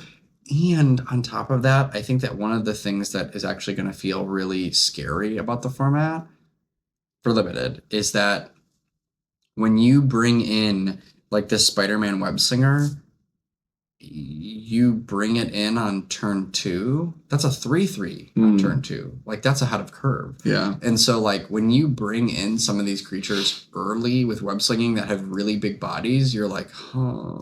I like the idea too of the spells having double effects, as in like if I'm turning my guy sideways against you and I'm playing like Esper, like some kind of self bounce deck, some kind. Well, I imagine they'll change up a little bit. If you're committing to bouncing your own guys, you'll probably still play that 2-mana card, the self bounce flash guy, where you like bounce a token, draw a card. But like if you're already kaitoing against them and doing Enduring Curiosity and all that stuff, Scion Storm Tamer, if you like turn your guy sideways and they block in a way that like is disadvantageous to you, now your spell slinging is doubling as like, I'm gonna save this guy and then do this other thing. So like, I kind of like that as well. Well, that only matters, right? You can't web sling at instant speed. So if they Kind of, it's an instant. Right, but I believe there's only one. I think it's in black. I think it's in black. Most of them. Well, what does it do? The black one? Yeah, because like that's the colors I'm in if I'm playing Esper or Dimir. Because if I'm instant speeding, that's what I want to be doing, is like abusing the fact that I can web sling. Yeah. Oh, I'm sorry. I lied. It's a Mayhem. It's a Mayhem cost. No worries. Yeah, okay. Well, I guess it kind of makes sense that they wouldn't give us a lot of instant speed web slingers, but maybe there'll be a way to give your guys flash later that you can abuse. Either way, though, it's still pretty nice that you can effectively gain value from pixieing. Oh, absolutely. I mean, like now everything's a pixie. The one I think that's most important is one of the rares that I'm going to talk about later. The one that like lets you rip your opponent's hand apart, and it's like, so we have like a Okiba Gang Shinobi kind of thing going on. Yeah, that's pretty cool. All right, so let's talk about this pre-release. These are the colored cards that you think are the coolest. Yeah, just cards that I think that will be good. Well, it's a small set, so they're going to be really fucking good. Yeah, because like if you said there's only 8 comments, right, for each color? I believe 7.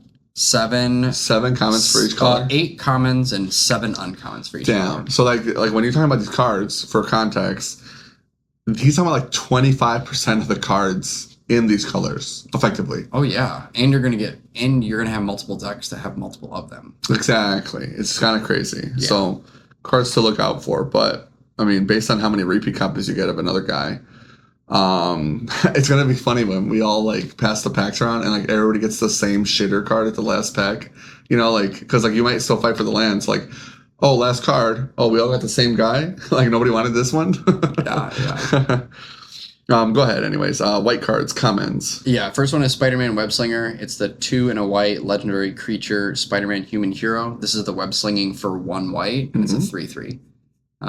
So you put this next card, your City Pigeon, on 1 flying. When this creature leaves the battlefield, create a food token. Nice. Cool. Attack in for 1. Web sling in my 3/3. Get a food because it left. I actually also think that like if there's some kind of like sacrifice deck that ends up happening later, like this could be a common that fits into that deck because it makes a food when it leaves. Well, I actually really like that card specifically for like the Pixie deck. We're talking about I can't remember the name of the card. The 2-mana Sun Procuring. Sun Procuring. You're bouncing that food to draw a card. Absolutely. You're like, man, I really wish I had tokens to bounce. Well, and if you want a sacrifice deck, you can sacrifice this and then get the artifact and then sacrifice that. Yeah. So you're getting 2 sacrifice outlets off of this 1 card. That's a really good point. And this pigeon, which is a beautiful pigeon, is diving after this glizzy. Like, that's awesome. Hell yeah. All right, uncommon. Yeah. Spider-Man from the UK? Yeah. Which what? I'd have to look in here later because I don't remember that. But this is 4 and a white legendary creature, web slinging for 3. 4 and a white?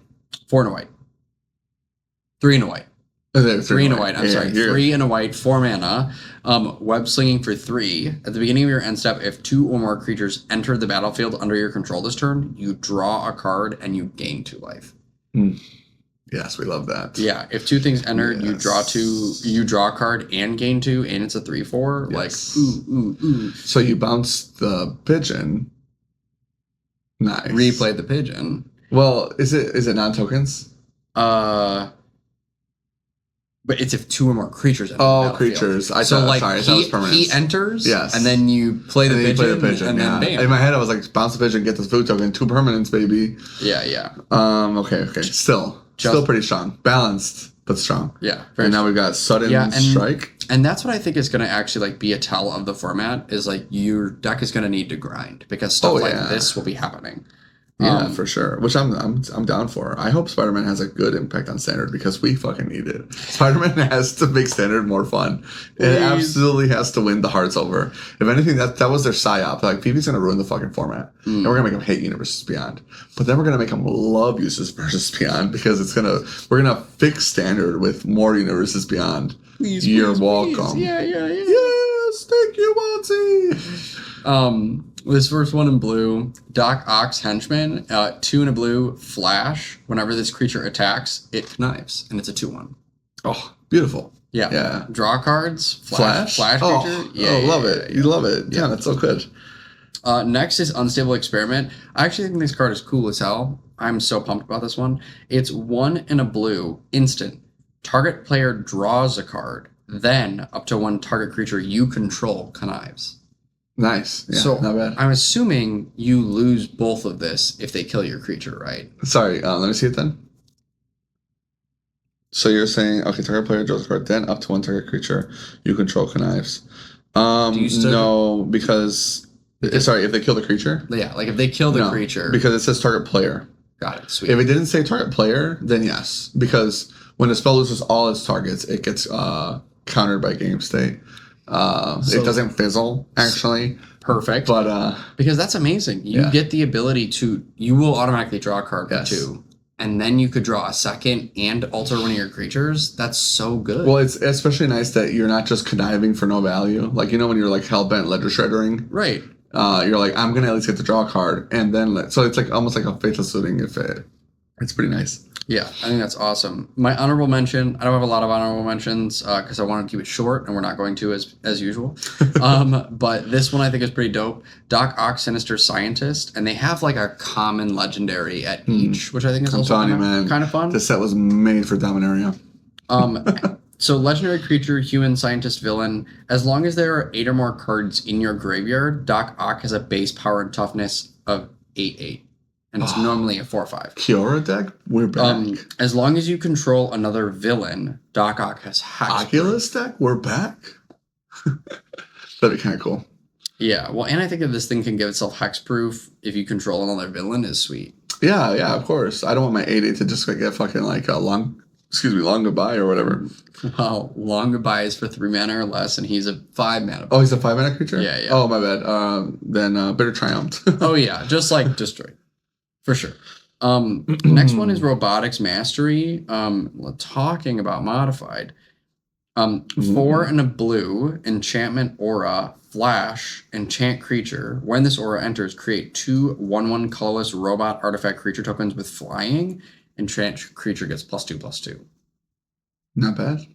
Yeah, I mean, you buffing a dude and making 2 bodies at flash speed. Everything that's like 2 for 1, 3 for 1, and limited is kind of insane. Yeah. If you get 2 of these guys too, like the board swing is kind of cracked. Yeah, I mean, this will swing games to be like, oh, I think I could. I'm winning, and then you're like, no, I'm killing you next turn. Yes, yeah, right. And then what's the next one? Spider Bite. It looks like. Oh yeah, Spider Bite Web Warden. 3 in a blue, legendary creature, Spider Avatar Hero. When Spider Bite enters, return up to 1 target non-land permanent to its owner's hand. So it's a 2/2 for 3. But when it enters, it bounces on a non-land permanent. Yeah, I like that because it doesn't say only opponents, right? Is that anything? Anything. Yes, that's how it should be. Yeah. Bounce anything, please. No more Into the Flood Malls. No more. Okay, the black cards. We're on Merciless Enforcers. Yeah, this card's cute. I think it's just gonna be like really good into the late game. It's a 2 mana lifelink 2/1 human mercenary villain, and then it has 4 mana. This creature deals 1 damage to each opponent. 2 mana. Say the last part again. It's a 2 mana lifelink 2/1. Yes. That you can pay 4 mana, and this creature deals 1 damage to each opponent. 4 mana, got it. I was like, how did it do that? Yeah, so just a mana sink later where you can like gain a life and also like just use your mana to be like, cool, shoot you for 1. Right. Cool, shoot you exactly. for 1. Yeah. Especially if you're going with the board state. Yeah. Next one is Inner Demon Gangsters, which I think is it Inner Demon Gangsters? Inner Demon Gangsters kind of goes hard. It does go hard. And it's got a samurai, which looks sweet. 3 and a black human rogue villain. Discard a card. This creature gets +1/0 and gets menace until end of turn. Activate only as a sorcery, and it's a 3/4. Tough discard is kind of nice. Well, yeah, the fact that you can just use this to be like, cool, do the mayhem thing now, Right. is great. Yes. It will be very good for that archetype for sure. Yeah, I mean, menace is nothing to snuff at for sure. If you're getting power. 4/4 menace for 4. Mm-hmm. What do we got here? Scorpion. Oh, I love Scorpion. Seething Striker. And this card looks dope, by the way. Honestly, Spider-Man villains are so cool, man. Every time I play the video games, I'm like, oh, it's Shocker. It's Shocker.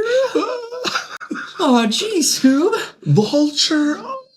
Oh, man, I miss the Spider-Man games. So that's one of the reasons why I wanted to talk about this briefly. I think that they couldn't have picked a better superhero to do this because I feel about Spider-Man the way I feel about Batman. And that, like, it has the deepest well of villains. Like, For sure. There's so many good, like... For solo heroes, I would probably have to agree. Yeah, because if you think about, like, how many villains do you know of Hulk? Right.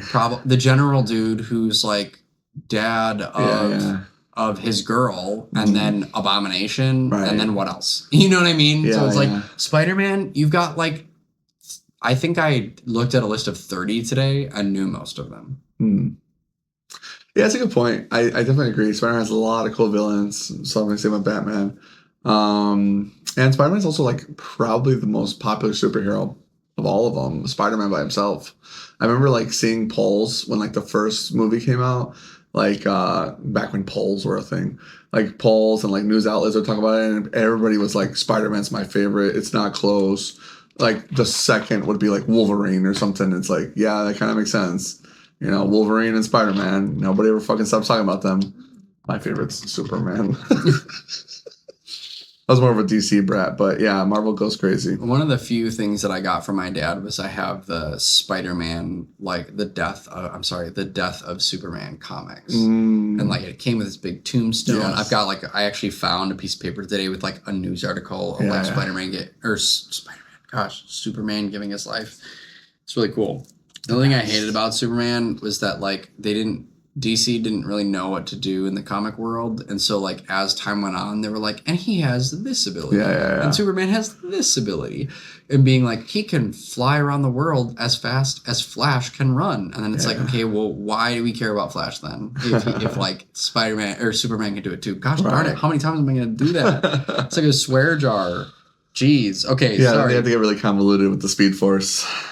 Yes, DC can kind of go crazy. DC feels like Dragon Ball sometimes. I'm like, okay, for sure. So now they're battling gods? Yeah. Keep it going. Don't stop. Don't stop. Okay, did you get Scorpion? Scorpion, Seething Striker. 3 and a black, legendary creature, Scorpion, human villain. 3/3 with Death Touch. At the beginning of your end step, if a creature died this turn, target creature you control connives. This is where I was talking about the connives. Yes, that's nice. Yeah, and if any creature, could be your opponent's, still conniving. Oh, Spot's Portal. Is that the one I was going to talk about? Keep going. Could be. Yeah. We can skip that one. Skip Spot's Portal. Skip it. We'll talk about it later. That card is so fucked. I agree. Let's go to... Because I think that card is constructed playable. I agree. But it will be probably the best limited removal. Like, straight up. Red, Masked Meower? Oh, for sure. It's a little Spider-Man cat. I love it.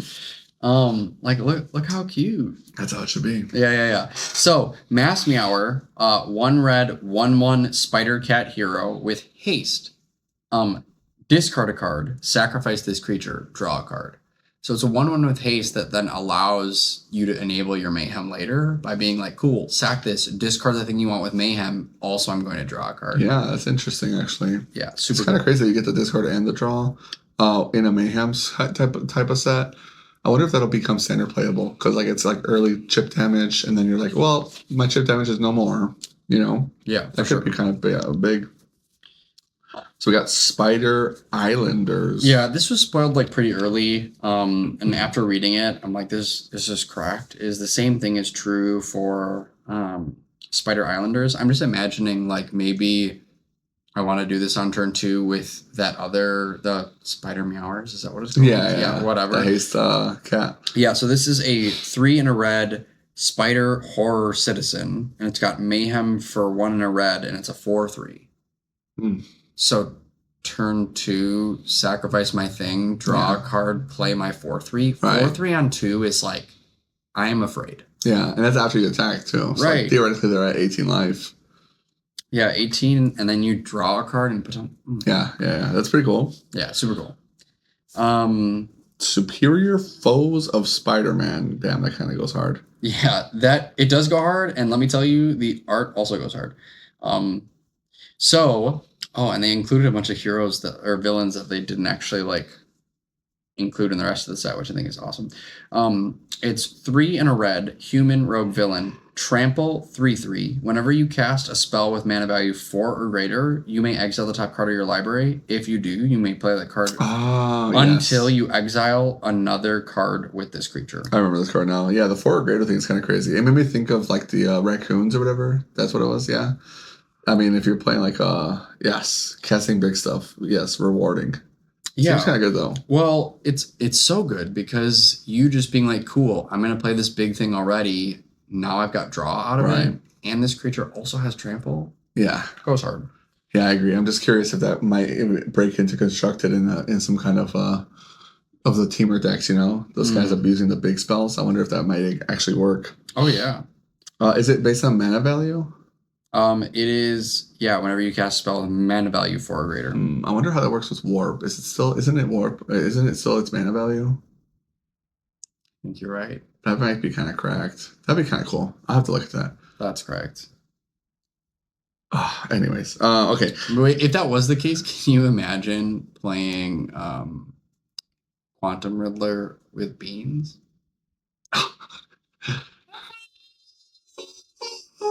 Yeah, this will be done. 420 praise him.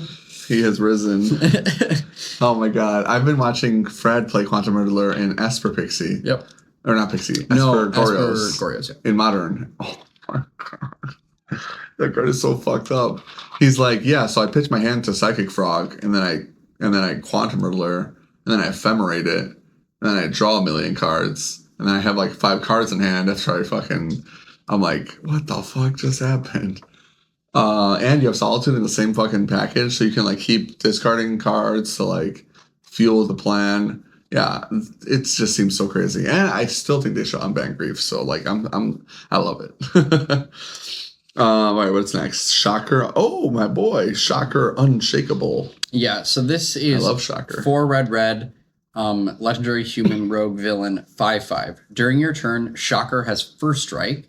And then he has an ability, Vibro Shock Gauntlets. When Shocker enters, he deals 2 damage to target creature and 2 damage to that creature's controller.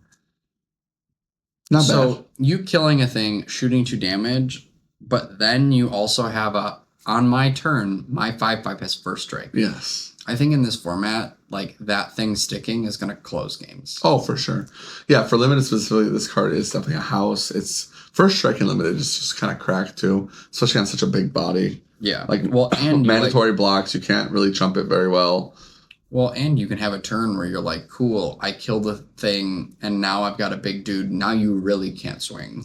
Yeah. Yeah, because you're going to pop their smallest blocker, and now they have to block with whatever they have, or they're going to just eat, 5 damage, 6 damage, or however big he was. Kind of nasty. Additionally, like you're talking about, like first strike is just so much higher impact and limited than other formats. Like you're never double blocking that guy. You're like, oh, I'm gonna block him 2 guys and kill him. Nope, that's not how that works. Don't do that. Yeah. Where are we at? Oh, we're in the green cards. Spider-Man, Brooklyn Visionary. Yep. So this is 4 in a green, 4/3 with Web-Slinging, 3 in a green. 1 Spider-Man enters. Search your library for a basic land card, put it onto the battlefield, tapped, then shuffle. Having a 4/3 come down on 3 and you ramp. Oh, it's a 3-mana web sling? 3-mana web sling. Nice. 3-mana web sling, 4/3. You said 3 and a green. That's why I was confused. Sorry, 2 and a good. green. 2 and a green. Okay, got it. I'm tired. You're good. It's already a week and it's only Tuesday. No worries. Okay, so 3. Okay, I like that actually. 3-mana Rampant Growth Body. Because like we're kind of in that vein in standard right now with like the Lumbering Wagon I was talking about or whatever that got played against me at the RCQ. Yeah, that's pretty big. I like that. And you could probably use the same guy to start like stationing or whatever the fuck you want to do. Like, I'm down. Okay. And then the next one is Professional Wrestler. Holy shit. Yeah, I think Professional Wrestler is actually really cool for limited, and I love the flavor. So when it's a 3 and a green human warrior performer. When this creature enters, create a treasure token. This creature can't be blocked by more than one creature. And it's a 4/4. I love that. So 4/4 for 4, can't be blocked by 2 creatures, and it makes a treasure on impact. Yeah, that's really good. Especially if you can modify him. What are we at? Uncommons for green then? Yeah. Terrific team up. Oh, Ezekiel? Oh, shit. Which is my favorite. This is like my favorite art in the whole set. This one? Yeah.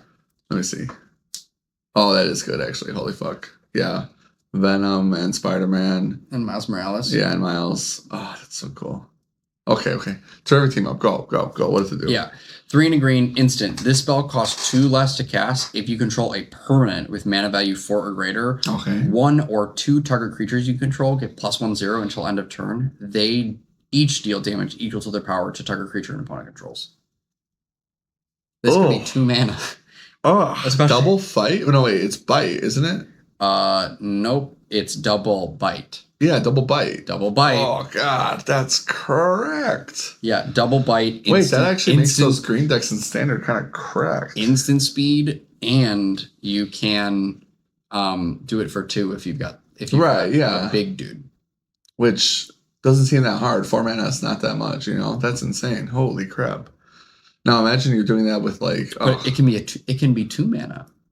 Yes, exactly. Yeah. That's what I'm saying. Like, but the thing is, it's still Quantum Riddler punch. It's still mana value 4 though. So yeah. So like if you do warp already correct, right? But if you're doing that a 4 mana spell, it rewards you for the 4 drops. You're like, this is still a 4 drop. Oh my god, that's so nasty. Yeah. Okay. Ezekiel. Speaking of Ezreal, our boy, Ezekiel Sims Spider Totem. Man, Julian's gonna have such a kick out of how many times he's gotten a shout out already on this episode. Yeah, for sure. Ezekiel Totem, 4 and a green, legendary creature, human advisor, reach 3/5. At the beginning of combat on your turn, target spider you control gets +2/+2 until end of turn. Okay. So he can target himself to be a 5/7. Yeah. Or there's 30 or 33 different There's a ton. spiders running around in the set. Yes. There are a lot more. Plus, you've got the equipment that makes anything a spider. And it doesn't include anything from Duskborn that might be a spider too. True. Make spiders playable. His will be done. His will be done. And then I had an honorable mention only because, like, I think that, one, the flavor on this card is really funny. Just because, like, it's one of Spider-Man's like most known abilities. Yeah. But I actually thought this card does so many different things that I think it will be a good limited card. So Wall Crawl, 3 and a green, enchantment. When this enchantment enters, create a 2/1 green spider creature token with reach. Then you gain 1 life for each spider you control. Spiders you control get +1/+1 and can't be blocked by creatures with defender. That's so much. Yeah, I know. It's so like, much. I'm going to make a body. That's like a questing beast card right there. I'm going to gain life for each spider, and then all my spiders are pumped, and they can't be blocked by defenders. I mean, defenders aren't really in this set anyway, but that's still a lot of things. Yeah, I'm trying to think of like what that would be for and constructed. Because like for sure somebody's getting punished because they can't block. Oh man, too bad that Dominarius spider that I always wanted to be in standard rotated out. The one where you could like play it from your graveyard for like domain. Oh yeah. Do you, weren't people playing that wall from like Final Fantasy? I can't remember. There was like a Wall of Death or something like that. There was like some card that I remember from Final Fantasy that people were playing in like the black decks for a little bit. Maybe that could be like Demon Wall. Demon Wall. That's what it is. Yeah. Yeah, it's like Demon Wall, and there's like the the Surge Node artifact guy that rotated out. There's like, I guess there might be some cards that could this could be impactful for with the defender. But yeah, I mean, just making them big is kind of crazy because like now your reaches have 3 power, and that's kind of insane. Yeah. Multicolored, we've got Mob Lookout. Yeah, so a lot of these cards are cracked. They're specifically multicolored cards are like based around the archetypes that they're in, as they always are. But I do want to say that these are like I'm playing every copy I get in every deck. Okay. So these are one of either color. Mob Lookout can either be one in a blue or one in a black. So it's hybrid blue-black? Yes. I see. Human Rogue Villain, it's an 0/3. When this creature enters, target creature you control connives. 2 mana 0/3. When this creature enters, target creature you control connives. So it could be a blocker that buffs something else. Yeah. It could be a 2 mana 1/4. Yes. I mean, just the fact that you're conniving is, I mean, usually just the drawing is like good enough of a reward, honestly. Right. But yeah. Well, you care about conniving in blue-black. You care about mayhem in black-red. If you get to modify, nice. If you don't have to draw a land again, happy. Right. Pumpkin Bombardment. I think this card's awesome. This is either hybrid, red or black. As an additional cost to cast this spell, discard a card or pay 2. Pumpkin Bombardment deals 3 damage to target creature, and it's a sorcery. That's not bad. 1 mana. Rewarding yourself for the discard might be crazy too. Yeah, 1 mana, kill your thing, discard a card, mayhem. There's a 5/4 for 3. Yeah. That has haste. Yeah. Still, I think this actually like becomes like solid removal. Yeah. Or it could just be 3 mana, deal 3. If you don't want to discard. Next one is Gallant Citizen. We've seen this boy before. It's hybrid green and white on both pips. 2 pips. When this creature enters, draw a card. 1/1. Oh, so it's green, white, green, white? Is that what it is? Yeah, well, it's green, white. So it could be either double green, it could be green and white, it could be white, white. Nice. Okay. And then let's say again, what does it do? It's a 1/1. When this creature enters, draw a card. Oh, okay. So it's just great. Yeah. So it's just good. It's just good. Okay, got it. I'm going to bounce this guy. I'm going to replay him. The thing is, like, I'm going to web-sling him. You're like, oh, I'm playing white, play him. Oh, I'm playing green, play him. I'm going to web-sling, replay him. Yes, bro. Well, yeah, web-slings in both colors. That is so gross. Yeah, it's really gross. Oof. Okay, and then what do we got? Uncommons, Web Warriors for multicolored. And this card also looks so BA. Look at this. Yes. Got porkins and yes. Yeah. Oh my god, pork. That's awesome. 4 and either a green or white. When this creature enters, put a 1/1 counter on each other creature you control. It's a 4/3. Oh yeah, I did see that card. Yeah, cool. Pump the team. Yep. Just yes, exactly. In those colors too. Right. Cool. Awesome. You got Prowler, Clawed Thief. Yeah. Legendary creature, human rogue villain, 1 blue black.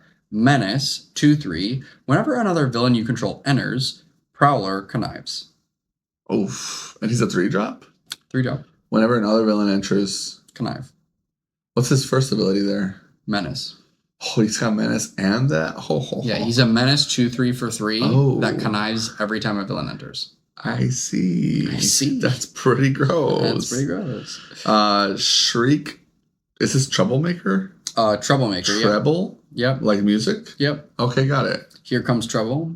Yeah, gross. Yeah. 2 and either a red or a black legendary creature, mutant villain.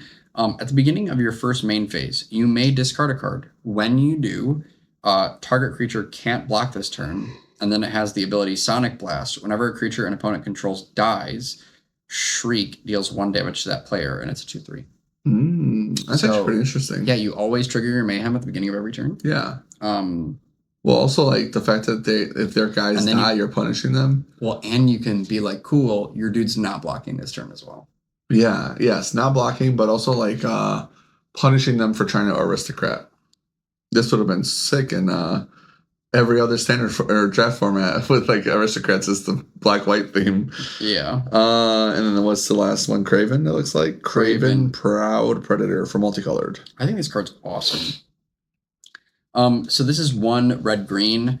This is a Vigilance star 4. Craven's power is equal to the greatest mana value among permanents you control.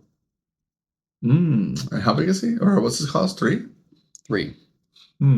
So what are you cheating in? Yeah, you cheat in something gigantic. Cool, I've got a 10-4. Is it permanent?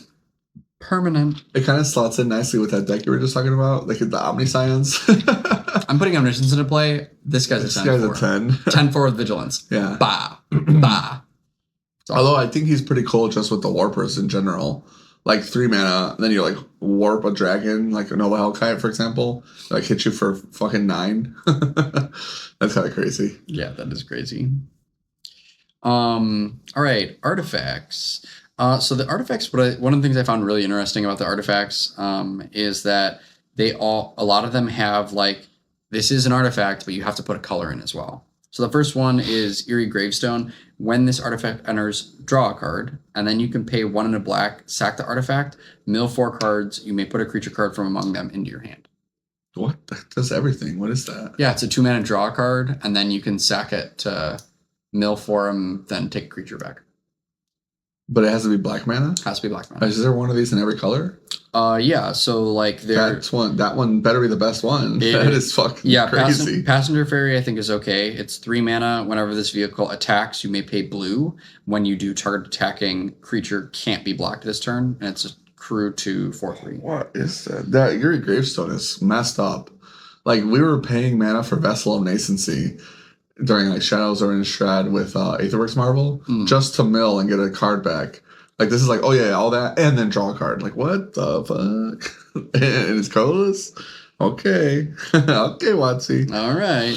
If it was a 1-drop, oh my god, Ursa Saga would have been like... Well, speaking of 1-drops, Bagel and Schmear. Ah, yes. 1 mana, artifact, food. It's got an ability, share, white and tap, sacrifice this artifact, put a 1/1 counter on up to 1 target creature, draw a card. Activate only as a sorcery. So you can modify something. Yes. And draw. Nice. Or Nosh, 2, tap, sacrifice this artifact. Food. You gain 3 life and draw. Oh, and draw. And draw. Oh, superfood. Okay. Superfood. Okay. Investigating food. I see. That's pretty good, actually. Bagel and Schmear go hard. Yeah. Not an Ursa Saga card for sure, but no, maybe if Ursa Saga was in Pioneer. I know it's late, but I really want a Bagel and Schmear now. Yeah, same. Mechanical Mobster, last one. I love this card. I think it's hot. 3 mana, 2/1, artifact creature, human, robot, villain. When this creature enters, exile up to 1 card from a graveyard. Target creature you control connives. Oh, I love that. And it's a 2/1. I love that you're rewarded for the connive, but then you also get the graveyard hate. Yes. Yep. Well, and it's like, I can connive on anything. Yes. Connive on anything. Love yes. That. Big. And that one doesn't have like any color restriction. That's just it's just a colorless dude. Now the uncommon artifacts. Yes, first one, Spider Suit. 1 mana, artifact equipment. Equipped creature gets +2/+2 and is a spider hero in addition to its other types, and it's equipped for 3. Ooh, giving spiders. Okay. Yeah, making everything a spider I think is really good.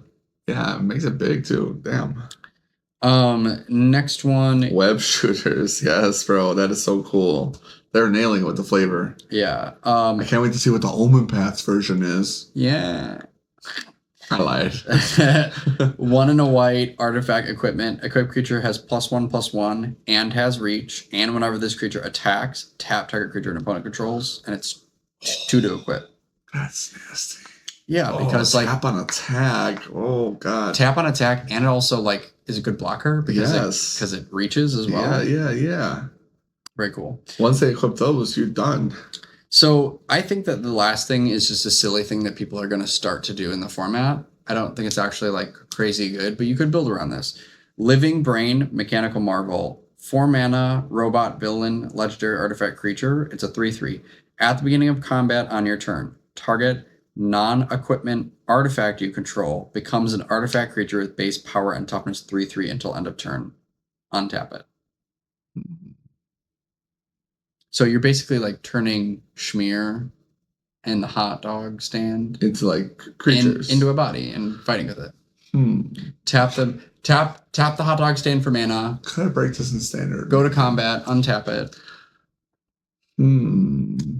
Man, if I wasn't so tired, I feel like I could break this in standard.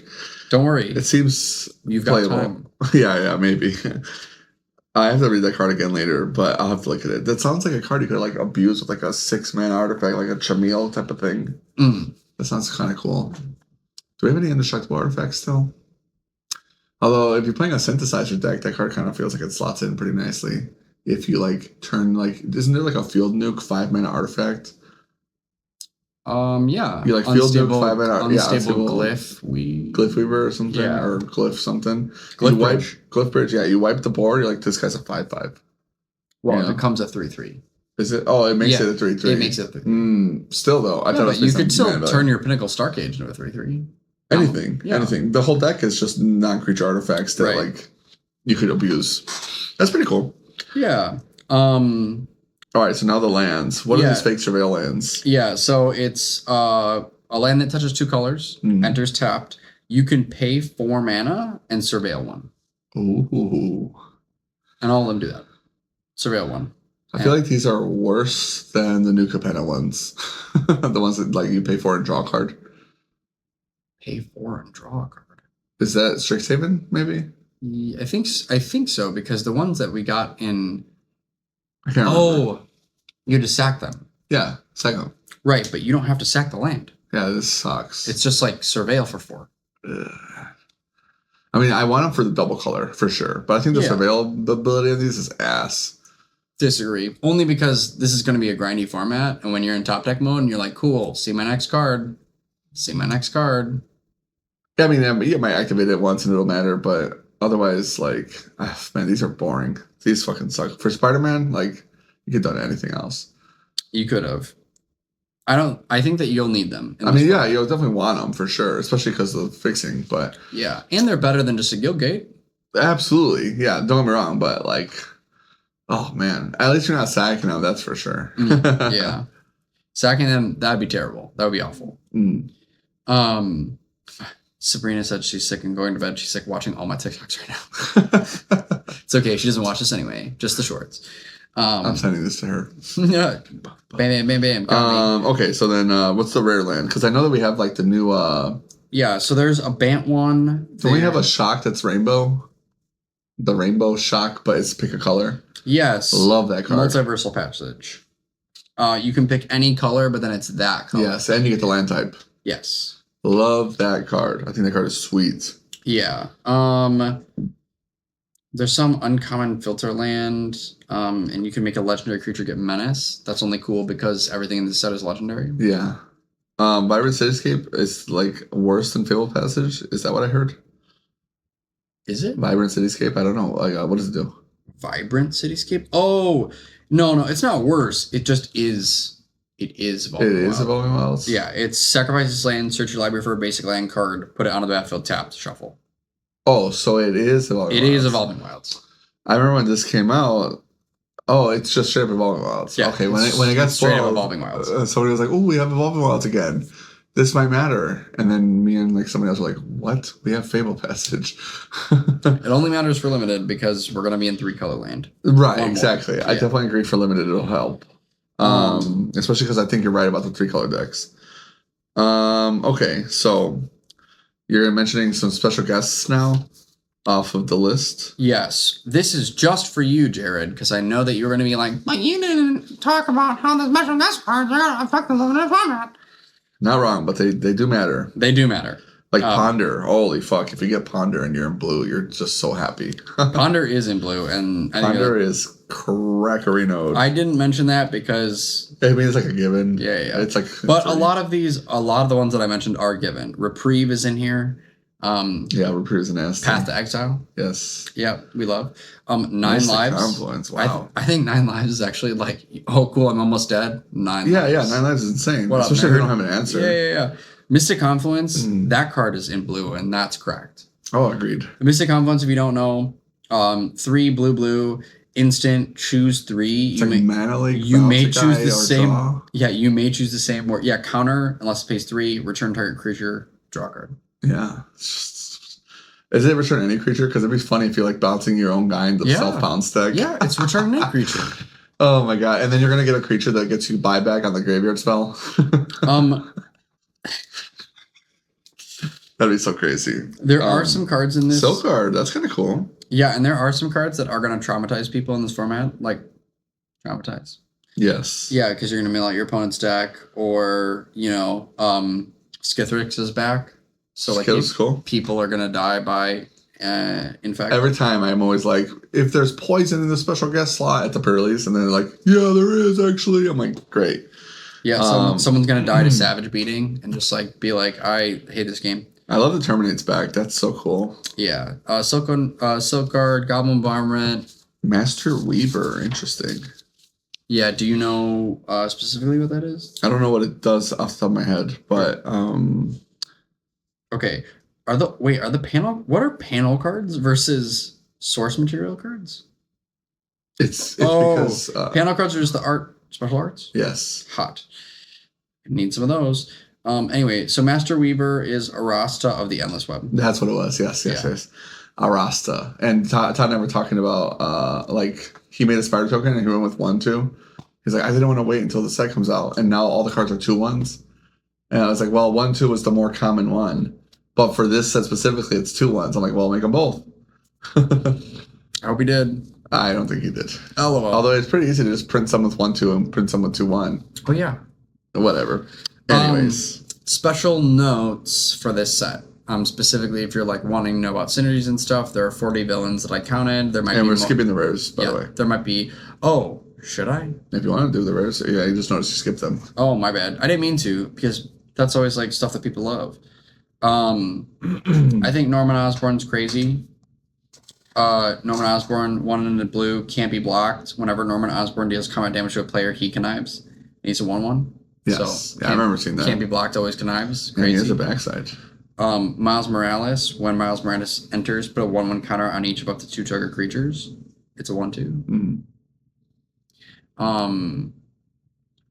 Behold the Sinister Six. I think that card is crazy. Yeah, because you're like, I'm gonna bring 6 creatures back to the battlefield for 7. Yes. You're like, I win. I win. Yeah. Yes, yeah. that card is crazy. I actually want to do that in standard, but I want to get 6 Spider-Mans. That'd be thinking even funnier.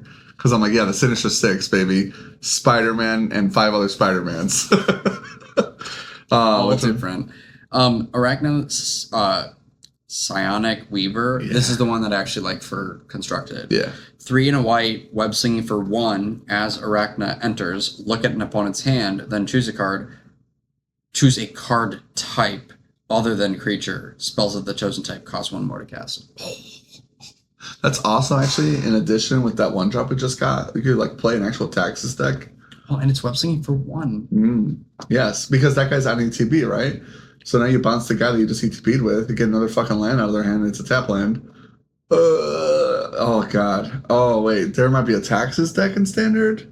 Well, it's only spells of the chosen type cost 1 more. That's what I'm saying, though. Like, Dahlia only does non-creature spells. Like, we're taxing. We're fucking taxing. Oh, man. So cool. We should have got Thalia on Foundations, by the way. Like, I just noticed that. I actually think that if anything's going to get broken in Standard, it's Electro. Assault Gathering. One red. Flying, 2/3. You don't lose unspent red mana as steps and phases end. Whenever you cast an instant or sorcery, add red mana. When Electro leaves the battlefield, you may pay X. When you do, he deals X damage to target player. Yeah. I agree. That card's fucked. Yeah. Super yes. dumb. Especially the free mana for spelling. Yeah. Soulstone, gonna be cracked. I agree. I mean, it's just cracked for limited. I mean, right? You were reanimating a body every It's turn. just a Mind Stone, but it's got color value. It's so good. Yeah. It's so good. It's going to be a commander staple, too, which is awesome. Spinnerlet and Spiderling, legendary creature, 1 mana, 1/2. Whenever you attack with 2 or more spiders, put a 1/1 counter on Spinnerlet and Spiderling. Whenever Spinneret and Spiderling deals 4 or more damage, exile the top card of your library. Until end of your next turn, you may play that card. We love red draw cards, but in the most convoluted way. Again, really good for limited, and probably bad for standard, but I mean, it's a 1-drop. I mean, it could be worse. Yeah. Mysterio, Master of Illusion, 3 and a blue. Whenever Mysterio enters, create a 3/3 blue illusion villain creature token for each non-token villain you control. Exile those when Mysterio leaves the battlefield. It's mono blue? Yeah. Yeah, I think this card was sweet. When I saw it, I've got all these villains. Yes. I make copies of all of them. Right. Kill Mysterio, you're dead next turn. Right. Yes. When I saw it, I was like, oh, this seems kind of crackery note, but who knows? The last card I don't think people are talking about, at least again for limited, Lizard Connor's Curse. 2 green, trample 5/5. Lizard formula. When Lizard Connor's Curse enters, up to one target creature loses all abilities and becomes a green lizard creature with base power and toughness 4/4. So you get a 5/5, you ruin one of their guys. Better, in my opinion. I think the better thing to do is to be like, cool, my guy's crapper 4/4. is now a 4/4 and I've got a 5/5. Well, I mean, that's what they said about Oko. And then Oko started doing shit to their opponents, and then they were like... Yeah, I mean, making something lose abilities and just get a 4/4. The fact that you have that option, I think that card is going to be like a standard staple. Because like if you're already playing this type of deck, right, where I'm playing big green guys, I don't give a fuck what creature you have. But if you got a BB, I'm like, no, you have a 4/4. You know what I mean? This card is fucked, for sure. I agree. I'm surprised that I haven't seen it talk more. You're right, because that card is fucked. Yeah, and especially in limited when you're like, cool, I turn off your best guy, or I'm going to make one of my crappers huge. Yeah, exactly. Now I have 9 power on board on turn 4. Imagine it's yeah, exactly. You're like you're fucking owl. You're like, I'm done bouncing the owl. It's a 4/4. Bing, bing, bing. Oh, the pigeon. Yeah, the pigeon. Yes. The pigeon is now like the hot dog pigeon is now it's buff as hell. It's fucking huge from radioactive hot dogs. That's awesome. Okay, so special notes. The discard, I already touched on how, like, I think the stuff laps over with each other. I talked about how many commons and uncommons are in this set. Yep.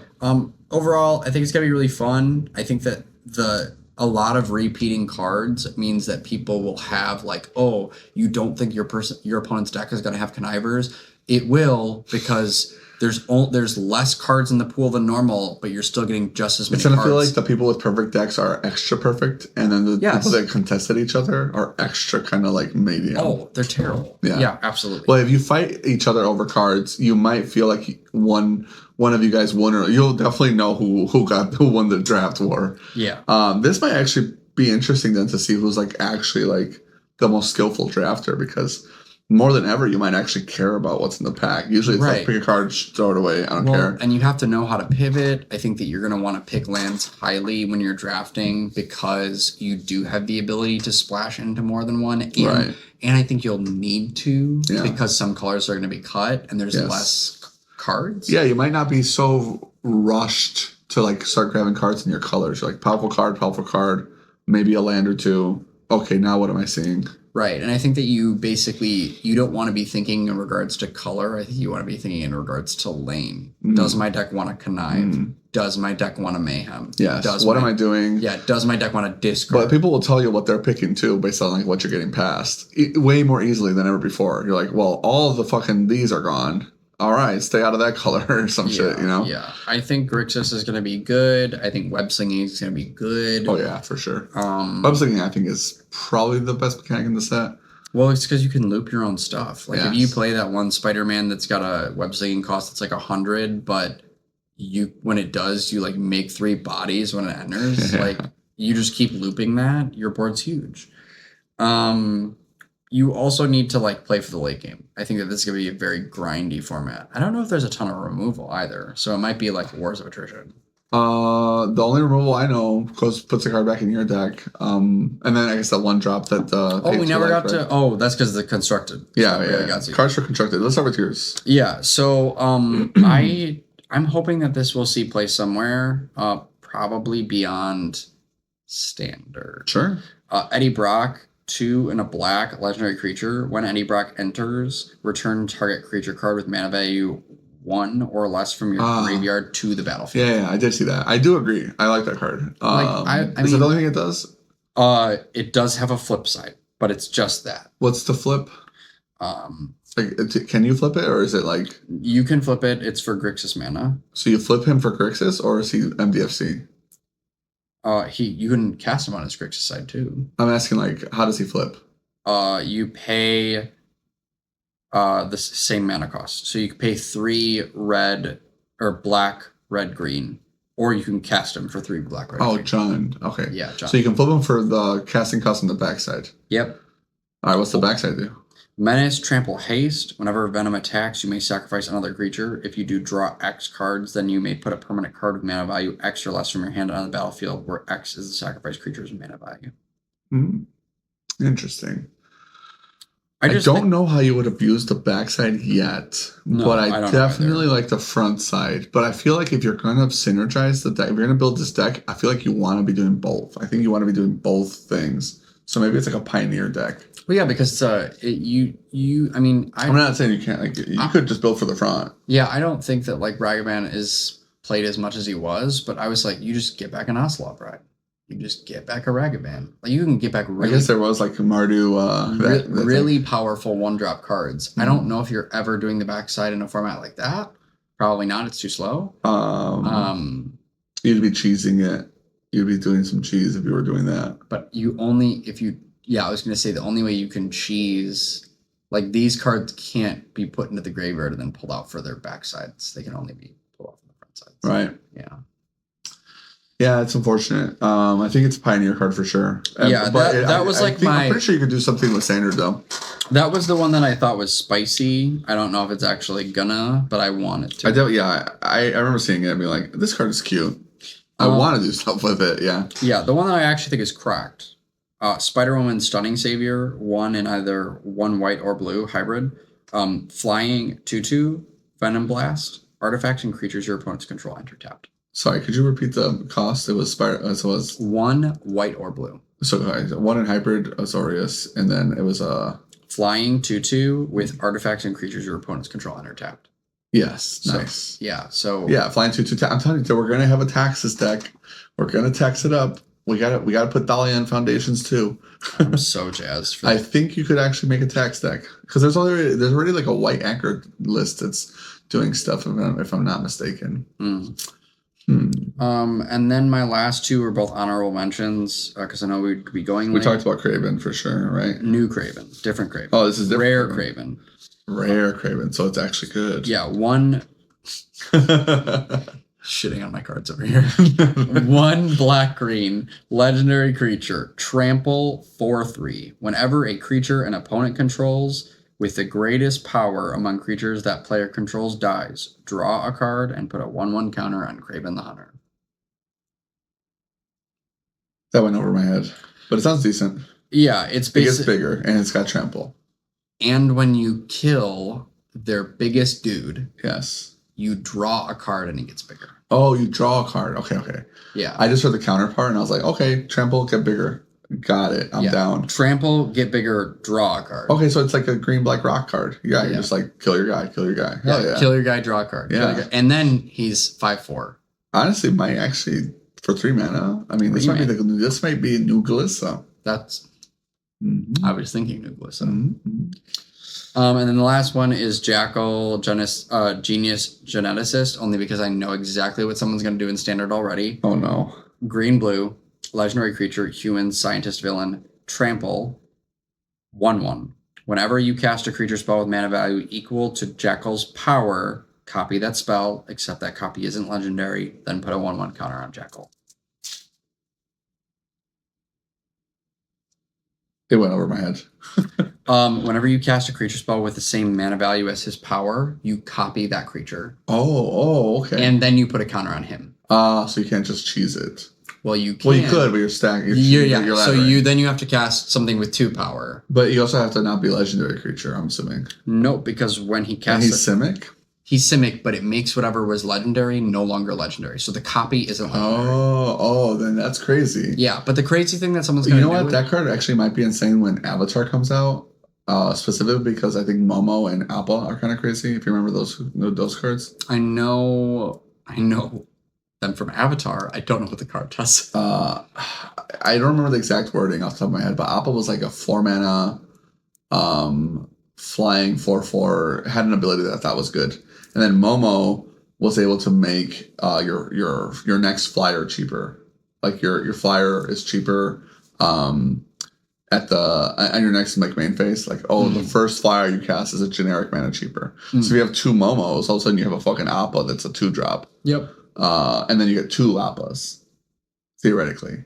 But that would have to be when you get the 4th to the 4th power. I think isn't that how it works? You have to 4 power to he has to have 4 power. Or you just get an Appa and you're just like happy with an Appa and 2 Momos. Yeah. But then you're playing Bant, so who knows? You know what? I was thinking is this is going to happen? I go Alpha on 1. I go Jackal on 2. This guy. Yes. Ouroboros on 3. Oh. I make double Ouroboros. Oh.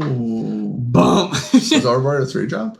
It's a 4. No, but that's why I go Alpha on 1. It's a 4 drop. But I'm confused. Doesn't this guy copy only if they have the same power? Oh, power. Same power. I thought it was mana value. Power. Oh. So Ouroboros is a 1/3 when it enters. Oh. So cool. Double Ouroboros. Interesting. Interesting. That's that gonna changes be things. stupid. Okay, the deck building with this guy is going to be kind of cracked. And I'm not the one. Somebody else do it. I'm also not the one. I don't have time I just for know this that shit. they'll do this. Yes, that does sound good. I agree. Okay, you talked about it for. We were going to talk about it for. Oh yeah, I can't wait for this card. I love this card. You were talking about Spots Portal for removal in black. 2 in a black. Spots Portal is instant. Put target creature on the bottom of its owner's library. You lose 2 life unless you control a villain. I don't even think the villain part matters. It's just so good to put the creature on the bottom of their deck instead of their graveyard. I know there was kind of like a meme where people were like, "Oh, this is so good for against Phoebe since you don't want to put her in the graveyard." But like, maybe that'll matter because she's not getting banned after Spider-Man. Like I was hoping they would just commit to doing. But I think this is just good in general. I think this for sure just gets played in standard. Like, and bouncing the guy to the bottom of the deck also dodges Yuna for reanimating, and it's dodging Indestructible, which I think is big. I agree with both of those points. I also think that what's crazy about this card is you normally see cards that do top or bottom things in blue. So it being in black, I think it's like easy to splash. Crazy. Another one I really liked was the Secret Identity card, especially because the artwork is so good. The unmasked artwork with the Secret Identity, it's really, really like perfect card. Like you nailed it. This one is great. But the ability on it, it's like 1 blue, 1 drop instant. It's a blue mana. Conceal is until end of turn, target creature you control becomes a citizen. Base power toughness 1/1 with hexproof. Reveal, talking about like Civil War actually. Until end of turn, target hero you control becomes a hero with base power and toughness 3/4. It gains flying and vigilance. I really like this card. I think it'll have good play in the format. There's already all this bullshit Simic stuff going on, but like we were just talking about Ouroboros, this is the way to make it powerful, and then you're getting the counters everywhere. Flying is also really nice too, because like I was watching a Bristly Bill deck that Kerrigan was playing at Standard last night, and she had like 50 fucking counters on one of her guys, because she was playing the Chocobo, Bristly Bill, and some other guy, and they're all like landfall get bigger, and then she's like doubling the counters. She couldn't get through Yuna's blockers because of all the insects, but if she just had like a way to like gain the flying, like whenever you can get the insects down, you know, you're like, okay, now I have flying. You can only block me with specific types of guys. Obviously that kind of deck wants trample more, but I think this kind of card will fit into those kind of archetypes because of the, like I said, the Ouroboros thing, making them bigger right away, but also like protect your guy, because base power toughness 1/1 doesn't give a fucking matter if your guy is like 50 counters, but now he's hexproof. Or if it's, Vivi and you just need it to live. Yeah, true. Hexproof doesn't matter. Yes, and it's got good. It's definitely got good like flavor. It's like, oh, I'm a human. I'm a citizen. I'm off limits. You cannot hit me. Okay, I'm a hero. We can battle. Well, and if they ever print another card like Cut Down, like this can get around stuff like that, because you'd be like, oh, it's a 1/1. It is hexproof. It is hexproof too, but the 3/4 would get around Cut Down too. Oh, it would. Both ways. Get fucking shit on Cut Down. Another one I think is insane for constructed is Lady Octopus, Inspired Inventor, 1 mana, 0/2 blue creature. Oh, I hope this card's good. This card is fucked up. I think Marty was already saying that he would play this in Belcher in Modern. But she's a legendary creature, human scientist villain. Whenever you draw your first or second card each turn, put an Ingenuity counter on Lady Octopus. And then tap, you just tap, no mana. You may cast an artifact spell from your hand with mana value less than or equal to the number of ingenuity counters on Lady Octopus without paying its mana cost. Do you break timing restrictions with this? Yes. Yeah, so I mean, turn 5 in Belcher, you could just be like, this has 4 counters. Whatever you try first or second. Word of Invention, put it into play by tapping this. Yeah, and if they, I don't remember if they draw cards, but like if you are using her, then you might be incentivized to play some card draw just to get those counters faster. Because counters faster. So you could do this. You could go turn 3 if you drew a card, put it into play, then tap. Yeah, and it's not even about rushing it out. That's a faster kill. It's just the fact that like, and this is like just with Belcher, right? Like you could be doing anything with this. Like she's just out there. To me, she's like, you know how we have like that weird core. Well, it's not weird. It's kind of insane. But we have like Emery, Tameo, Mox, right? And then Mishra's Bauble, I suppose, if you want to include it, just because it gives you more chances at Metalcraft. But like when you're looking at the affinity decks, it's like Emery, Tameo, busted. Mox, Amber, Mox, Opal, Mishra's Bauble.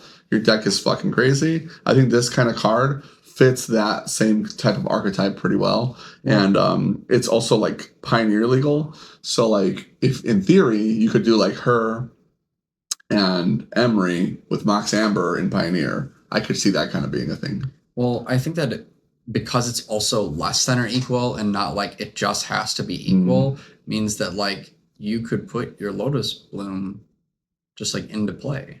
Right, exactly. Like early. Yes, and then exactly. You're like, Bo! You just tap and put your cast it with mana value. Yes. So because it's got no mana value, you just cast it. Yeah, you just put the Lotus Bloom into play, which is insane. But in Pioneer, I feel like you could do like a Paradox Engine deck, which is also what I was thinking. Because like Marty was on that was saying Belcher, and I was like, yeah, done. It's fucking crazy. That's awesome. But like for me, I want to do like a Pioneer Paradox Engine, some kind of bullshit. That could get me to play Belcher for the RC. There you go. Yeah, and it's easy mode now.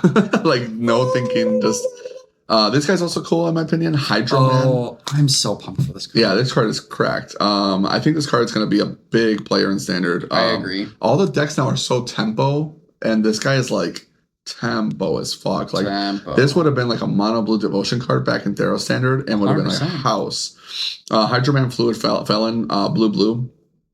Tapping blue is no longer for mana drain. It's for Hydro Man. Legendary creature. Elemental villain. Whenever you cast a blue spell, so this guy has blue spell prowess. Whenever you cast a blue spell, if he's a creature, he gets +1/+1 until end of turn.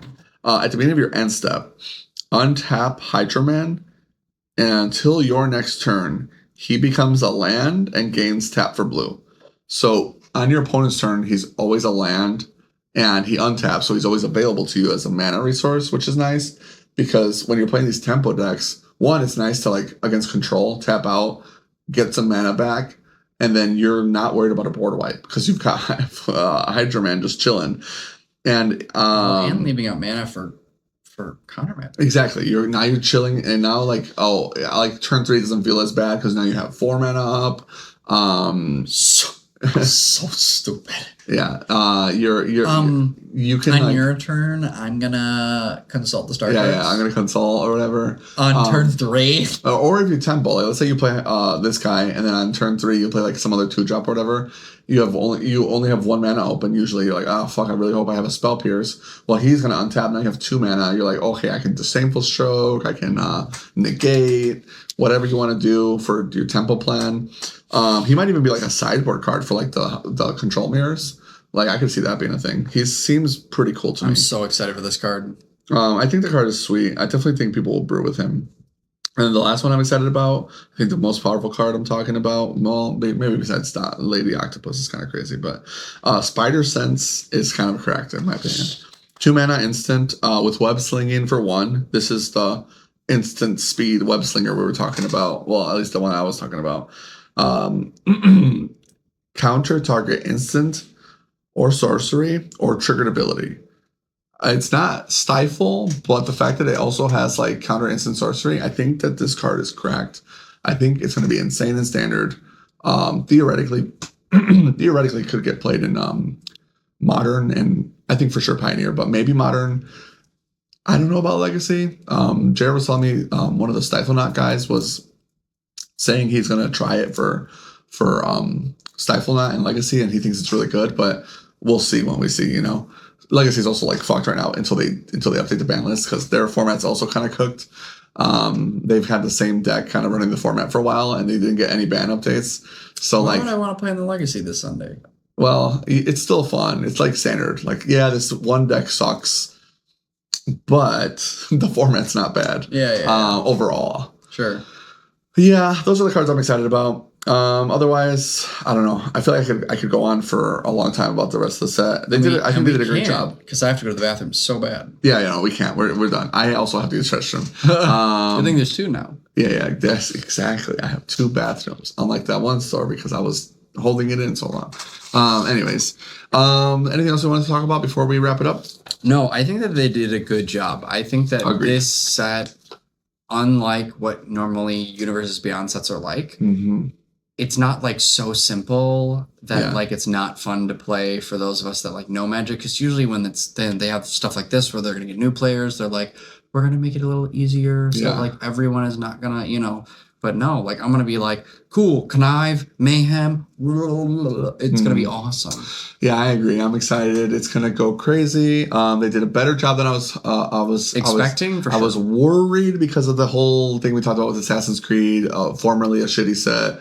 Fixed it. The alt set list of like the alternate art of OG cards like Ponder and Leyline Binding. So cool. Those cards are fucking gorgeous. We'll see how it is compared to Final Fantasy. I normally am like, oh man, I'm not gonna buy boxes, but like because of like how the product has been lately, and I was worried up until last week. I was like, these cards look like cheeks, and then they showed us all the special ones that we were talking about, and released some of the ones that we've been excited for, and I'm like, I feel good about the boxes I bought. Yeah, I'm excited. Spider-Man so far doing well. I think I'm even more excited for Avatar too because it's not owned by a company that has a mouse as a mascot.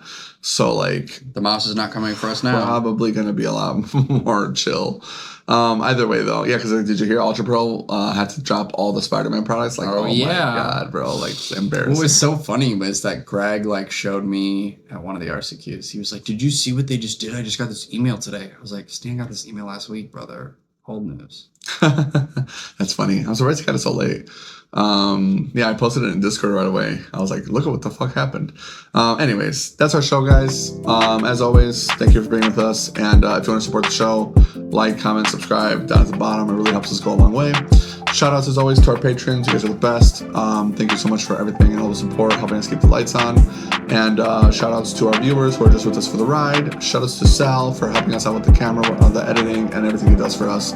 And check out his channel on MTG Chicago. Give him a sub and everything, and check out. You can see our gameplay there.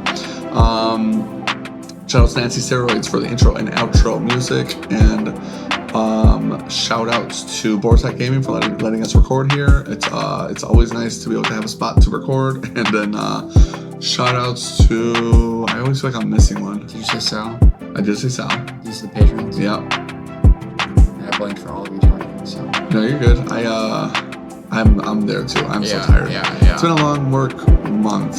And it's only the 10th. Anyways, if I missed you, let me know in the comments. Apologies. I kind of write down the outro. I just gotta write it down. I always feel like I'm forgetting something. Anyways, thank you for tuning into our show. We'll catch you next time. Hopefully after Spider-Man has saved standard.